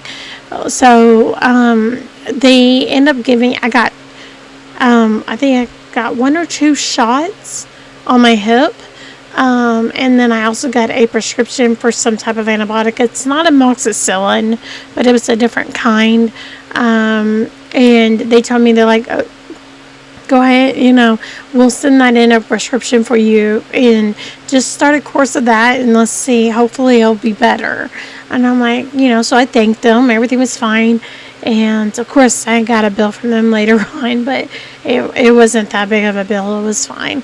But they were good. They were nice. And at least they understood the severity of the issue. And so I thought I was in good hands. So I started the course of antibiotics, got the shots. I thought I was okay. And then the next day, this is what I woken up to. Again, around 4 in the morning ish, 4:30 in the morning. This is what I woke up to looking like.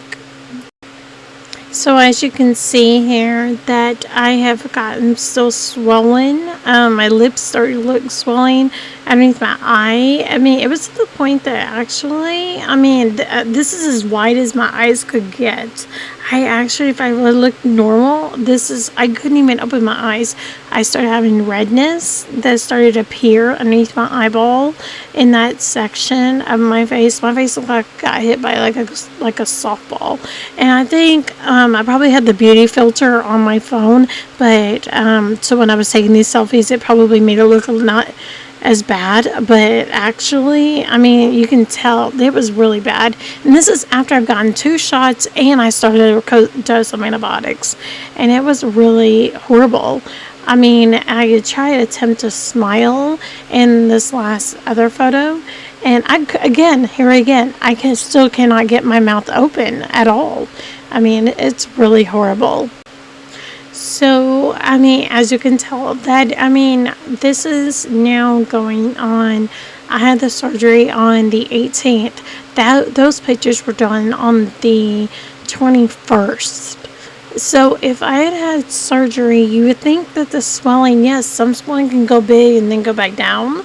But, I've never had swelling before. After I've had any dental surgeries or any dental extractions, I've never had any issues. This is ridiculous at this point. At this point, I just wanted to rip them out, and there was no going back, obviously, because I needed teeth, but there was no going back. I couldn't do nothing with it. So, after I took these photos, I got up, I went and talked to my husband. I kind of woke him up a little bit, and I said, "Hey, you know, that this is something's not right here. I can't. I could barely speak because I can't really move my mouth and my cheeks. I mean, you look at me now versus then. I mean, they're full." And I look like someone like punched me in the eye. Like, I mean, my eyes, I had like, looked like I had bags in my eyes. And it's not from not lack of sleep, even though I didn't get much sleep.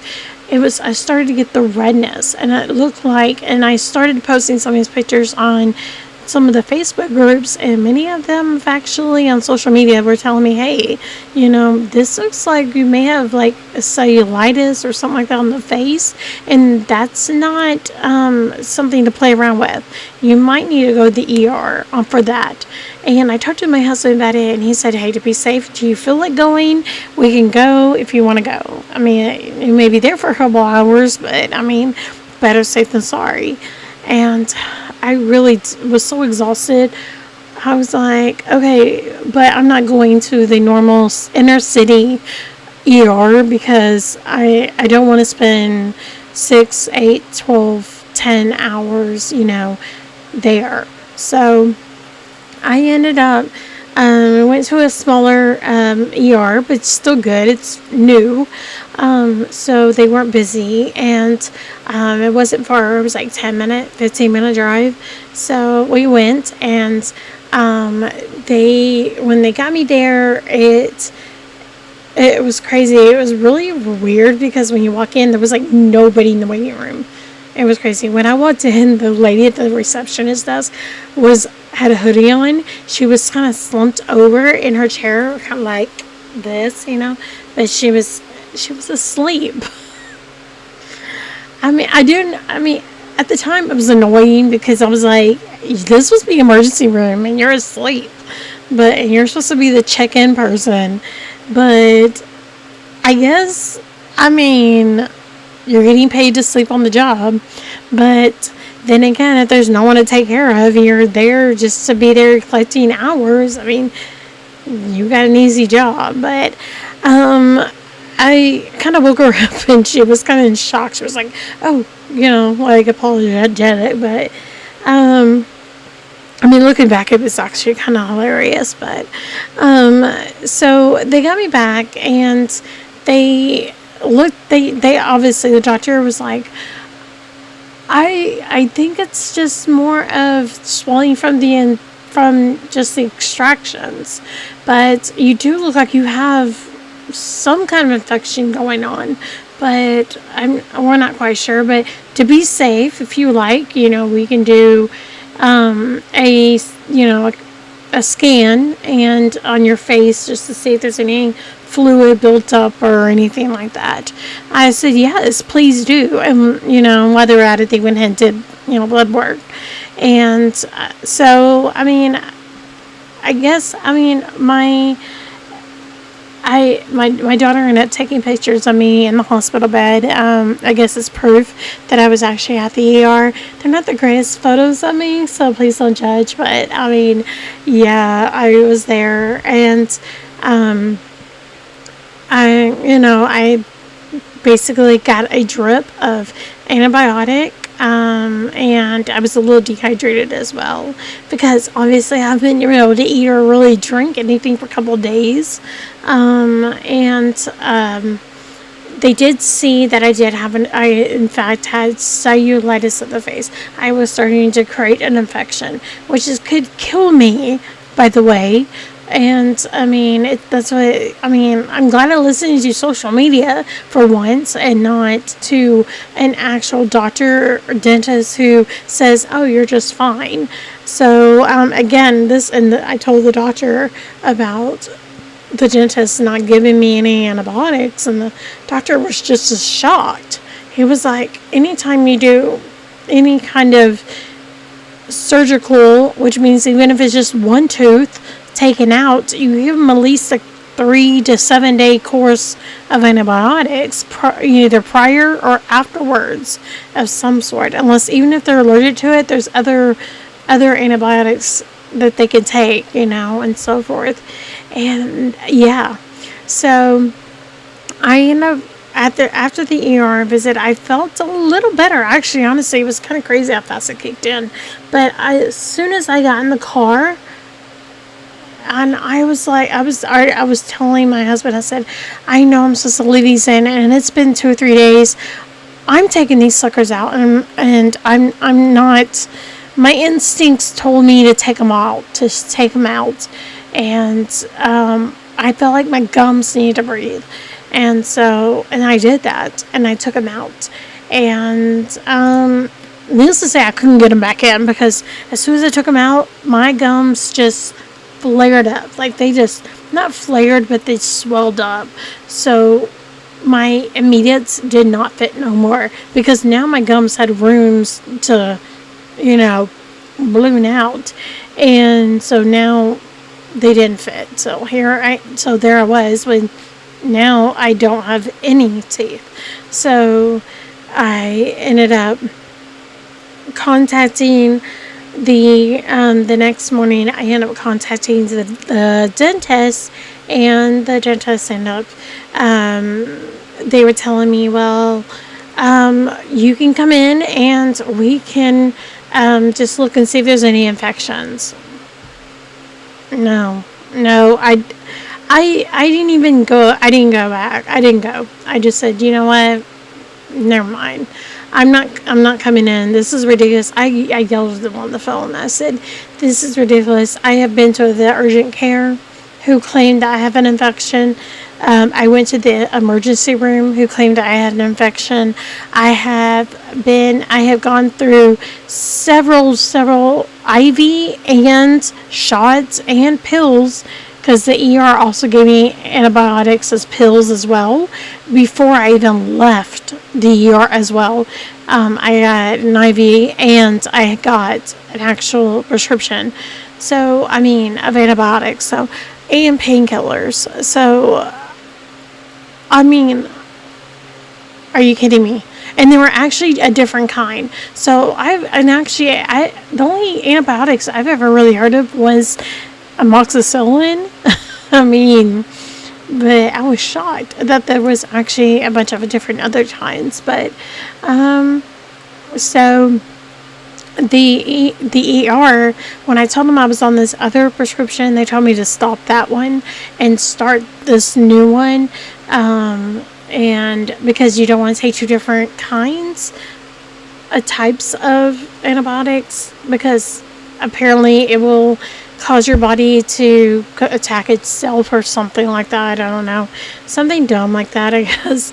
So I ended up deciding that I was going to go ahead and just take what the ER gave me, and I told them, I said, I need copies of all the paperwork and proof that you guys wrote this, because I'm about to sue these people, because this is ridiculous. The lack of care, the neglect they have given me. So here are the photos that of proof that I was actually in the yard that my daughter took. So as you can see here, please don't judge. I had no sleep, but that's what I looked like. I threw on some pants and be like, yep, that's me with the IV. I'm sitting at the hospital and with my wristband on. I think my daughter was trying to get the date on the monitor to I guess categorize it. This is me. As soon as we got home, I got comfortable. I decided to sleep upright. This is what I looked like. I think after I got through with the hospital, I took out my dentures as soon as I got home, and that's what they look like. My upper teeth are completely gone. They look like they're healing, but they are, my gums were like so happy. I finally can breathe. And so now, after that point, I was like, okay, so now the dentures are out. As you can see, I had no teeth. The black, the dark, like red spots and everything, those were, that's where each tooth was at. And it's where the bleeding was at. But when I took out my immediates, oh my gosh, it was crazy. My immediates, I wish I had taken a picture. I did not take a picture. I don't think I did. But my immediates, they were made real thin. Two, they were, I felt like they were like choking me, I guess, because I felt like they were too far in the back. They didn't seem like they fit right, I guess, for me. Um, and then also, I got, I was told that, oh, you'll just get used to them, but yeah. I ended up taking them off, and I ended up, as soon as I took them out, I knew they weren't going back in. But I felt so much better. And then, but what the weird thing about it is when I took them off, when it hurt so bad to take them out, I mean, I almost cried. But I took them off, and my gums were like, oh, like they finally she's listening. Like we need air. Like they felt suffocating. Like they were getting suffocated, and you can see. And I didn't take any pictures, but I don't think I did. But I had white stuff, literally, like up on my gum, all the way. Like there was like that's the infection. It was going up. And it was going towards my eye. That's where the redness and all that stuff was coming from. And all I do is lift up my lip and you can see it. It was crazy. So that was just insane and within itself. I ended up getting that ended up slowly started to go away as I continued on the antibiotics without my dentures. I started to get a little bit better over time. I ended up contacting my regular dentist. I believe I went in, I believe it was probably like a week later. I felt comfortable enough, and they got me in, and I explained the whole situation, showed him photos and pictures, and he was shocked. My original dentist was like, why didn't you come to me for these teeth issues? And I was like, I mean, because I came to him before, but I said during that time it was an emergency, and it would have been pointless, at the time, because he would have been closed, and I'd driven all the way over here for nothing. But so you probably wouldn't have been able to help me at that moment in time anyways, even if I did. So, but he was shocked as well. And he said, you should have been treated a lot better. This was uncalled for. Someone in my situation, they would have started antibiotics prior. I would have been on a 10-day course of antibiotics prior to having the surgery. I would have been given not only aftercare instructions specifically for people that are getting dentures, but I would have been given a lot more than just a little sample tube of Fixodent and one little bitty container that and a little cheapy plastic container and a little small brush to clean them. But I can't clean them because you don't want me to take them out. So I don't know. That was kind of mute. But he told me, he said, and not only that, then after you had during the procedure, we would have made sure you were comfortable. You would have been wheelchaired out. He was shocked that I wasn't wheelchaired out. He said, anytime, I don't care if it's 3 feet from the door, you were going to be in a wheelchair.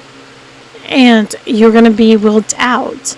And, he assured me all these things. And I believe him because, I've seen it done, and with other patients that he's done, and everything. And I was really shocked but I wasn't shocked. I was shocked that actually I was being actually redeemed.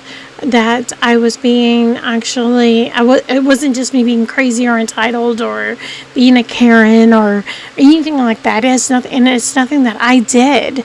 I followed instructions. I did the best I could of what I could have. I mean, I'd rely on Google and other dental websites and social media, other, social media groups on Facebook and stuff, and their personal stories and expertise, and that's what I had to go with, because Aspen let me down. So I ended up going to, when I went to my actual dentist, he sat me down and he said, you know what, we're going to make this right. We're going to try, I'm going to quote you, I'm going to give you, try to give you the best advice I can give you. I know you've already paid all this money. Maybe you can, if I was you, I'd fight them and try to get or contest with a financing company and, try to get your money back, because this is ridiculous. Well, with Aspen, they do have a 90-day guarantee. If you're not happy, bring back your immediates or whatever we give you, and sign a piece of paper and we will refund you the money. That's their policy. I knew that, so I did contact them, and after I've spoken to my dentist, and I decided to go with him and get my dentures through him. And he said, unfortunately, we're not going to be able to make you immediates right now because your gums are still healing, and they're healing well now. And at this point, a lot of the infection has already gone down. I still had some infection still there. He saw it, and actually I got him to write up and signed a form saying that he did see an infection when I was in his chair, when I went to go see him. After I've already been to urgent care, after I've already been to the ER, after I've been on so many doses of antibiotics intravenously, through a shot, through pills, and everything. And it's already been, at this point, it's going on almost 2 weeks since I had my teeth taken out at that point. And I still had infection. I was still fighting it. It was going down a lot, though. Only because I took all the immediates and just let my gums breathe, let them heal. And I think I don't know, it could have been I don't think it was an allergy related to the material, because, if it happens, it's very, very, very rare. His expertise, he says that, I don't think that is based on the photos I see. I can tell this is more an infection, not an allergic reaction. You look like you have an allergic reaction, but it's not. And so, and I never had any problems with him. He's extracted my teeth before. I have no swelling afterwards. I would get extraction done that morning. By the next day, I may be a little sore, but then I'm fine by that afternoon. 2 days later, I'm back on my feet again. I'm usually good.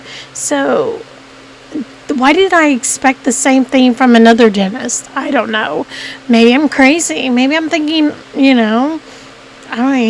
one extraction is the same as 11 extractions, 12 extractions, I don't know. It's crazy. So, anyways, here is some photos of me sitting into my dentist's chair, and also the x-rays they took of my mouth when I was there. And this was after after a lot of the swelling infection went away or went down. So here are the x-rays. You can see the only teeth I have left are just the bottom ones. And this was at the dentist. These are just a couple of the same photos. I was sticking my tongue out. My daughter was taking photos of me. Again, don't judge. But this was going on at the end of November. This is where they took out that one odd tooth that's sitting right there. You can see on the side it's healing up.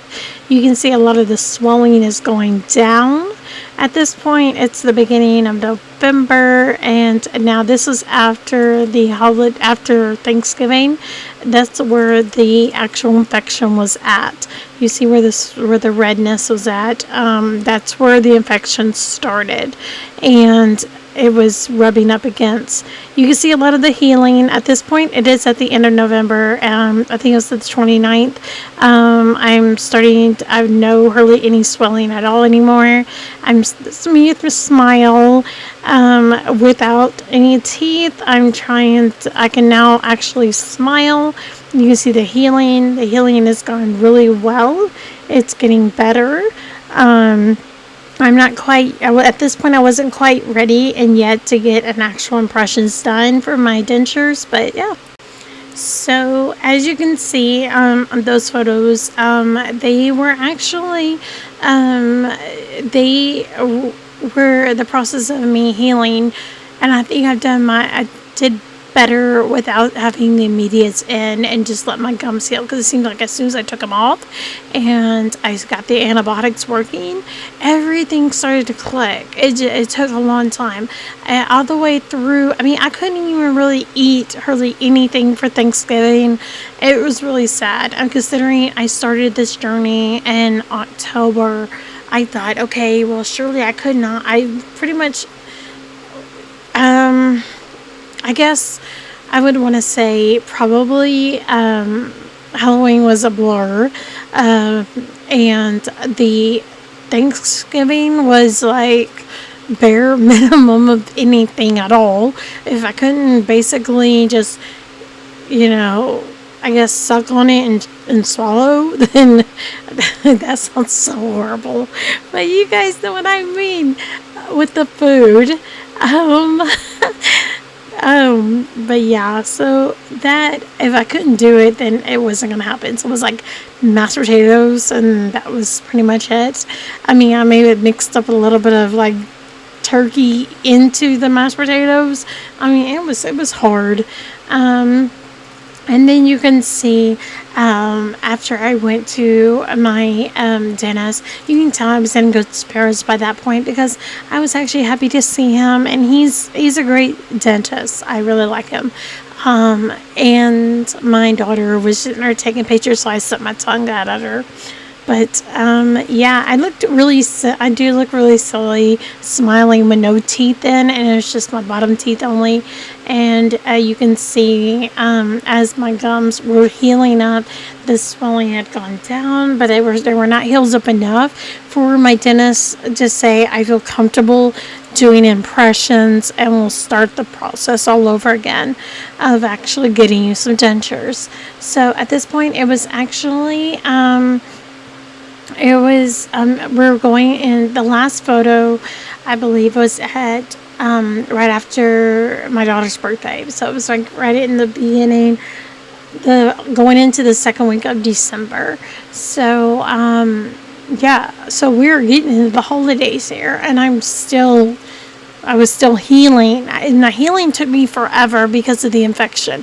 We had to wait for that to go down, then the swelling go down as well on top of it, on top of the actual holes and everything to heal and close up, because you can't, to wear the dentures, you need some adhesive you don't want to put when you have open holes, because it will cause a whole array of issues, because it's made with some chemicals. So yeah. The next couple photos of me of actually just healing and trying to embrace the life of not having dentures and not having any teeth. I just trying to get my spirits back up and trying to enjoy. So yeah, so enjoy a couple of these selfies. So this is a photo of me just trying to embrace the little goblin I was, and then this is me trying to look cute. I just got my hair cut. It was the first of the new year, and I thought, well, you know what, I'm gonna embrace this. I try to use my tongue to kind of put underneath my lips so it doesn't look so sunken in. I'm just hanging out in the bed, just chilling. Yeah. There is a saying that you gotta embrace the true self of you, even if even if you don't feel pretty. And I didn't have teeth hair, but you know what? I tried the best I could, and I tried to hide it. And I find ways of you can actually make really good selfies even if you don't have upper teeth. So, and actually, what do you guys think of my little haircut? I'm actually loving it. I'm actually due to get one done anyway. So, yeah, that's just me with no teeth. So a lot of those photos are actually me embracing the inner beauty of myself. I had to come to terms about beauty is not always on the outside of what you see. Losing my teeth was like a really drastic thing for me. Being a plus size woman, you've always been told that you got a pretty face. You're a pretty face, you're a pretty face. Because you don't have the pretty body. And I mean, yes, society is slowly changing, and yeah, I'm still working on myself and my health. But I mean, having teeth, and losing them, and from the state that they were in, and then not having any at all, it just was like devastating because it's like as if somebody who was a supermodel and then suddenly they lost their beauty that was told that what was beautiful about them, and that's the only thing they ever had. And as a woman, I've always been told, your eyes are beautiful, your smile's beautiful, and your hair is beautiful, and I got a pretty face.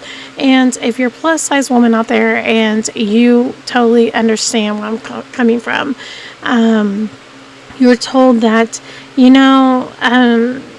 you're pretty and you're cute, you got a nice face, it's like, but when you lose your teeth and you're still kind of young, you feel like, one, you're now old, or two, and now you're ugly, and now there's nothing beautiful about you, and it's devastating on the mental health.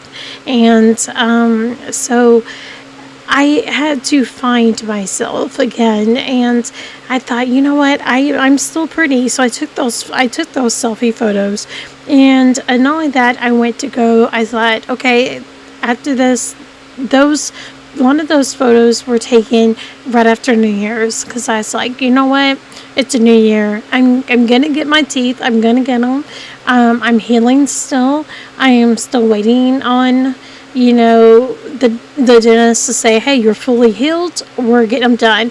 And I had to do them in steps. I had to do impressions, and it took another 2 weeks to do the impressions. Then I had to do wax try-ons. The wax try-ons took another 2 weeks. For each time I had to get it done. It took me 3 wax try-ons on top of waiting another 2 to 4 weeks before I actually got my actual dentures. So yeah, so I had to, during while I was waiting and didn't have immediates for aesthetic reasons, I had to find my beauty.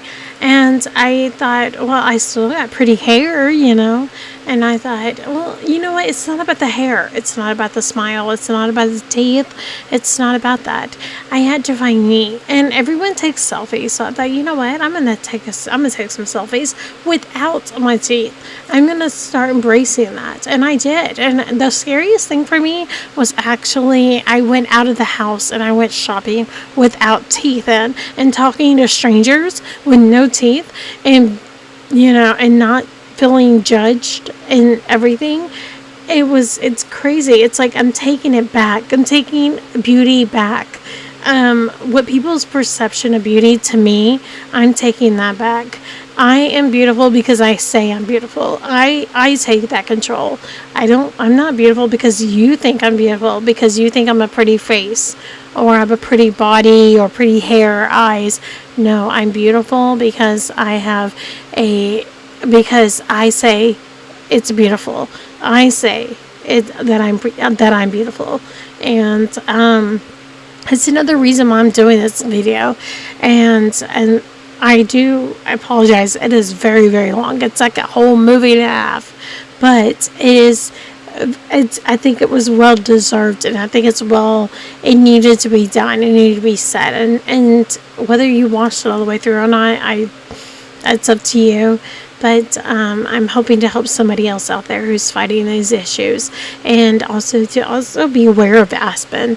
I have during this time, I was going through the process of, while I was waiting on these minute dentures and everything, I contacted my mother, and we had started the process of contacting and a lawyer and everything, and we also had contacted with Care Credit and stuff, because that's who we finance through.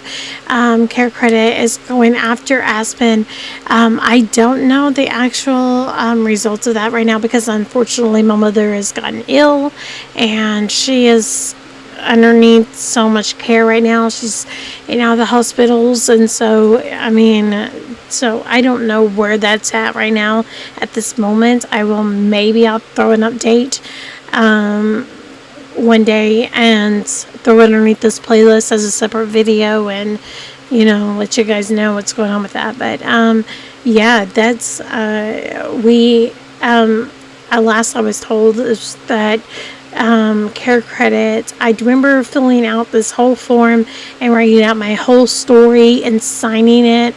It got notarized and everything like that, and so Care Credit was going to go after Aspen for the money, because when I contacted Aspen told me that, oh yeah, we'll reimburse you for the dentures, for the immediates. But I felt like the doctor, the dentist, the surgeon, botched my surgery. I was underneath his care. He should have written a prescription for antibiotics. He should have taken better care. Not only that, but I felt the extraction. I paid to be sedated, and I was sedated for the majority of it, but I remember waking up, it's gripping pain, because I felt the tube being pulled out of me. And y'all hurry up and shoving the dentures into my mouth and gauze and be like, okay, let's send you on your way. I was told that if I wanted any money back from that surgery and everything, that I would have to go after and sue the doctor themselves. And so I told my mother that she would have to do that, because since everything was financed pretty much in her name, I'm just the client. But I did spell out my story, and Care Credit was well aware of it. Aspen did reimburse. It took them forever and a day to reimburse the price of the immediate, but I have not to this day know if they've reimbursed the cost of the extractions and the surgery and everything. And I bet I will find out. I will find out here soon enough, and see where that's at exactly. If anything, I have tried, and I'm trying to warn people to not go to Aspen. I'm not the only one that dealt with Aspen. Aspen Dental Care is a franchise. I was also told on the phone by Aspen themselves on the phone that they are basically retailers. Yes, they're not medical. They're retailers. They're not. They're in the business to sell. They're not in the business to make your health better. They're not in the healthcare field. They are not, and that right there is scary. They have been. I googled them and looked them up, and they have been sued so many times. They're going through so many lawsuits at the moment too, as well. Current ones, some probably similar stories.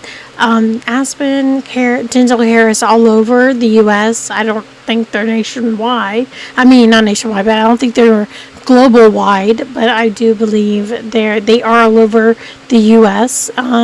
Some people may disagree with me. Some people may say, "Hey, I always go to Aspen, and they've been nothing but great, and I've had nothing but good care." And that's fine. They're a dime a dozen. I mean, there's probably one pebble out of the whole rock garden that's probably really good and smooth, while the rest of them are not. I mean, who knows? But all I do know is that this is my experience, and this is my proof, and I have also got plenty of paperwork to prove as well, but I decided I'm not going to post the paperwork on here, but and that's my right medically, but I had posted photos and pictures, and I have done none of it is at my fault. I've had a dentist prove that. I've had the ER doctor prove that. I've had the urgent care doctor prove it. And it's funny because when I did contact Aspen eventually, they did tell me, they said, you know what? We did send over some antibiotics to the pharmacy. I contacted the pharmacy. They never sent any antibiotics. Aspen actually lied to me on the phone, telling me I was like, if they did, why didn't I pick them up? Why didn't I pick them up immediately whenever after the surgery when we went through, because my pharmacy is located behind your building and in a shopping center area, and so they I could have, why wouldn't they give it to me? The pharmacy has no reason to withhold antibiotics from me if that's what you sent over. So I think they're trying to pedal back and say that I lied, and I don't know. I asked them to read me back what they sent over. And they said, oh, we sent over chlorhexidine, and chlorhexidine is an antiseptic. It's not an antibiotic. If you weren't retailers and you were actually in the healthcare field, you would know this. They sent over a prescription for ibuprofen. Okay. Painkillers. Okay. And that's it. That was it. That's all I got. Yeah. So, I mean, chlorhexidine can work, but it's not an antibiotic. So if you've got bacteria, or you get exposed to bacteria in the mouth, which most people do sometimes when they have surgeries, because it's an incision that's opened up tissue, blood vessels. I mean, this could have been worse. I could have ended up in the hospital. This could have been traveled up to my brain. I could have died from this. We have a relative in our family that has died of a dental abscess, and who had an infection that traveled to her brain, and she died of it because of it. And so, I mean, it happens, and it's devastating, and it could be prevented over a simple, I think antibiotics, are typically covered through insurances, but even if you're paying out of pocket, it's under $10. Could save my life, and you neglected. This was definitely neglect. This was definitely not right, and and everything. So yeah. So, the next couple photos, and we're getting down to the tail end of this video, and this is going to be the happy ending, is going to be of me, showing off my new set of dentures and showing you what they look like, and how happy I am, and how everything turned out to be when I initially got them. And yeah, so, they're my first day of getting them, and all the way up to the point of me actually showing them out of my mouth, and what they look like sitting on the counter.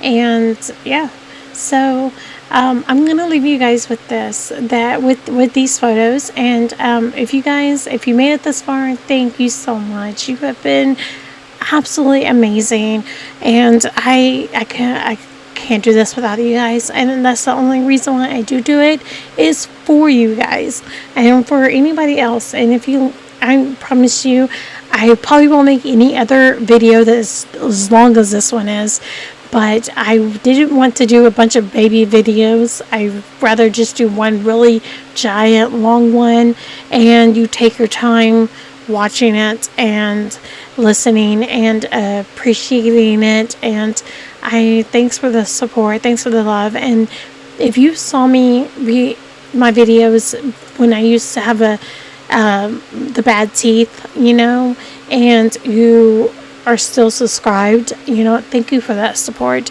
You are what makes this world better. You don't judge. You didn't judge me. You didn't unsubscribe because I had an ugly face or an ugly smile. And now I don't have to talk about the elephant in the room, which would be my smile. So the next step is, after this video, I think the next couple, I may post a couple other smaller videos on different things and different topics and stuff, but I would like to start another playlist of my weight loss journey, and as well as my mental health journey as well. So I will talk about those too, and those as well I will also have disclaimers. But yeah, that's it. You guys can make sure you subscribe, make sure you to hit that notification bell so you can get notified on every time I post a video. And I'm gonna try to do this daily. Again, like I said, this will be the longest video I will ever post, probably. Again, like I said, if you made it to the end, enjoy these next couple selfies of mine, and I hope you guys have a wonderful rest of your week and come up weekend. And thanks for watching, and I guess that's it. So like, comment, share, and subscribe, and enjoy these selfies.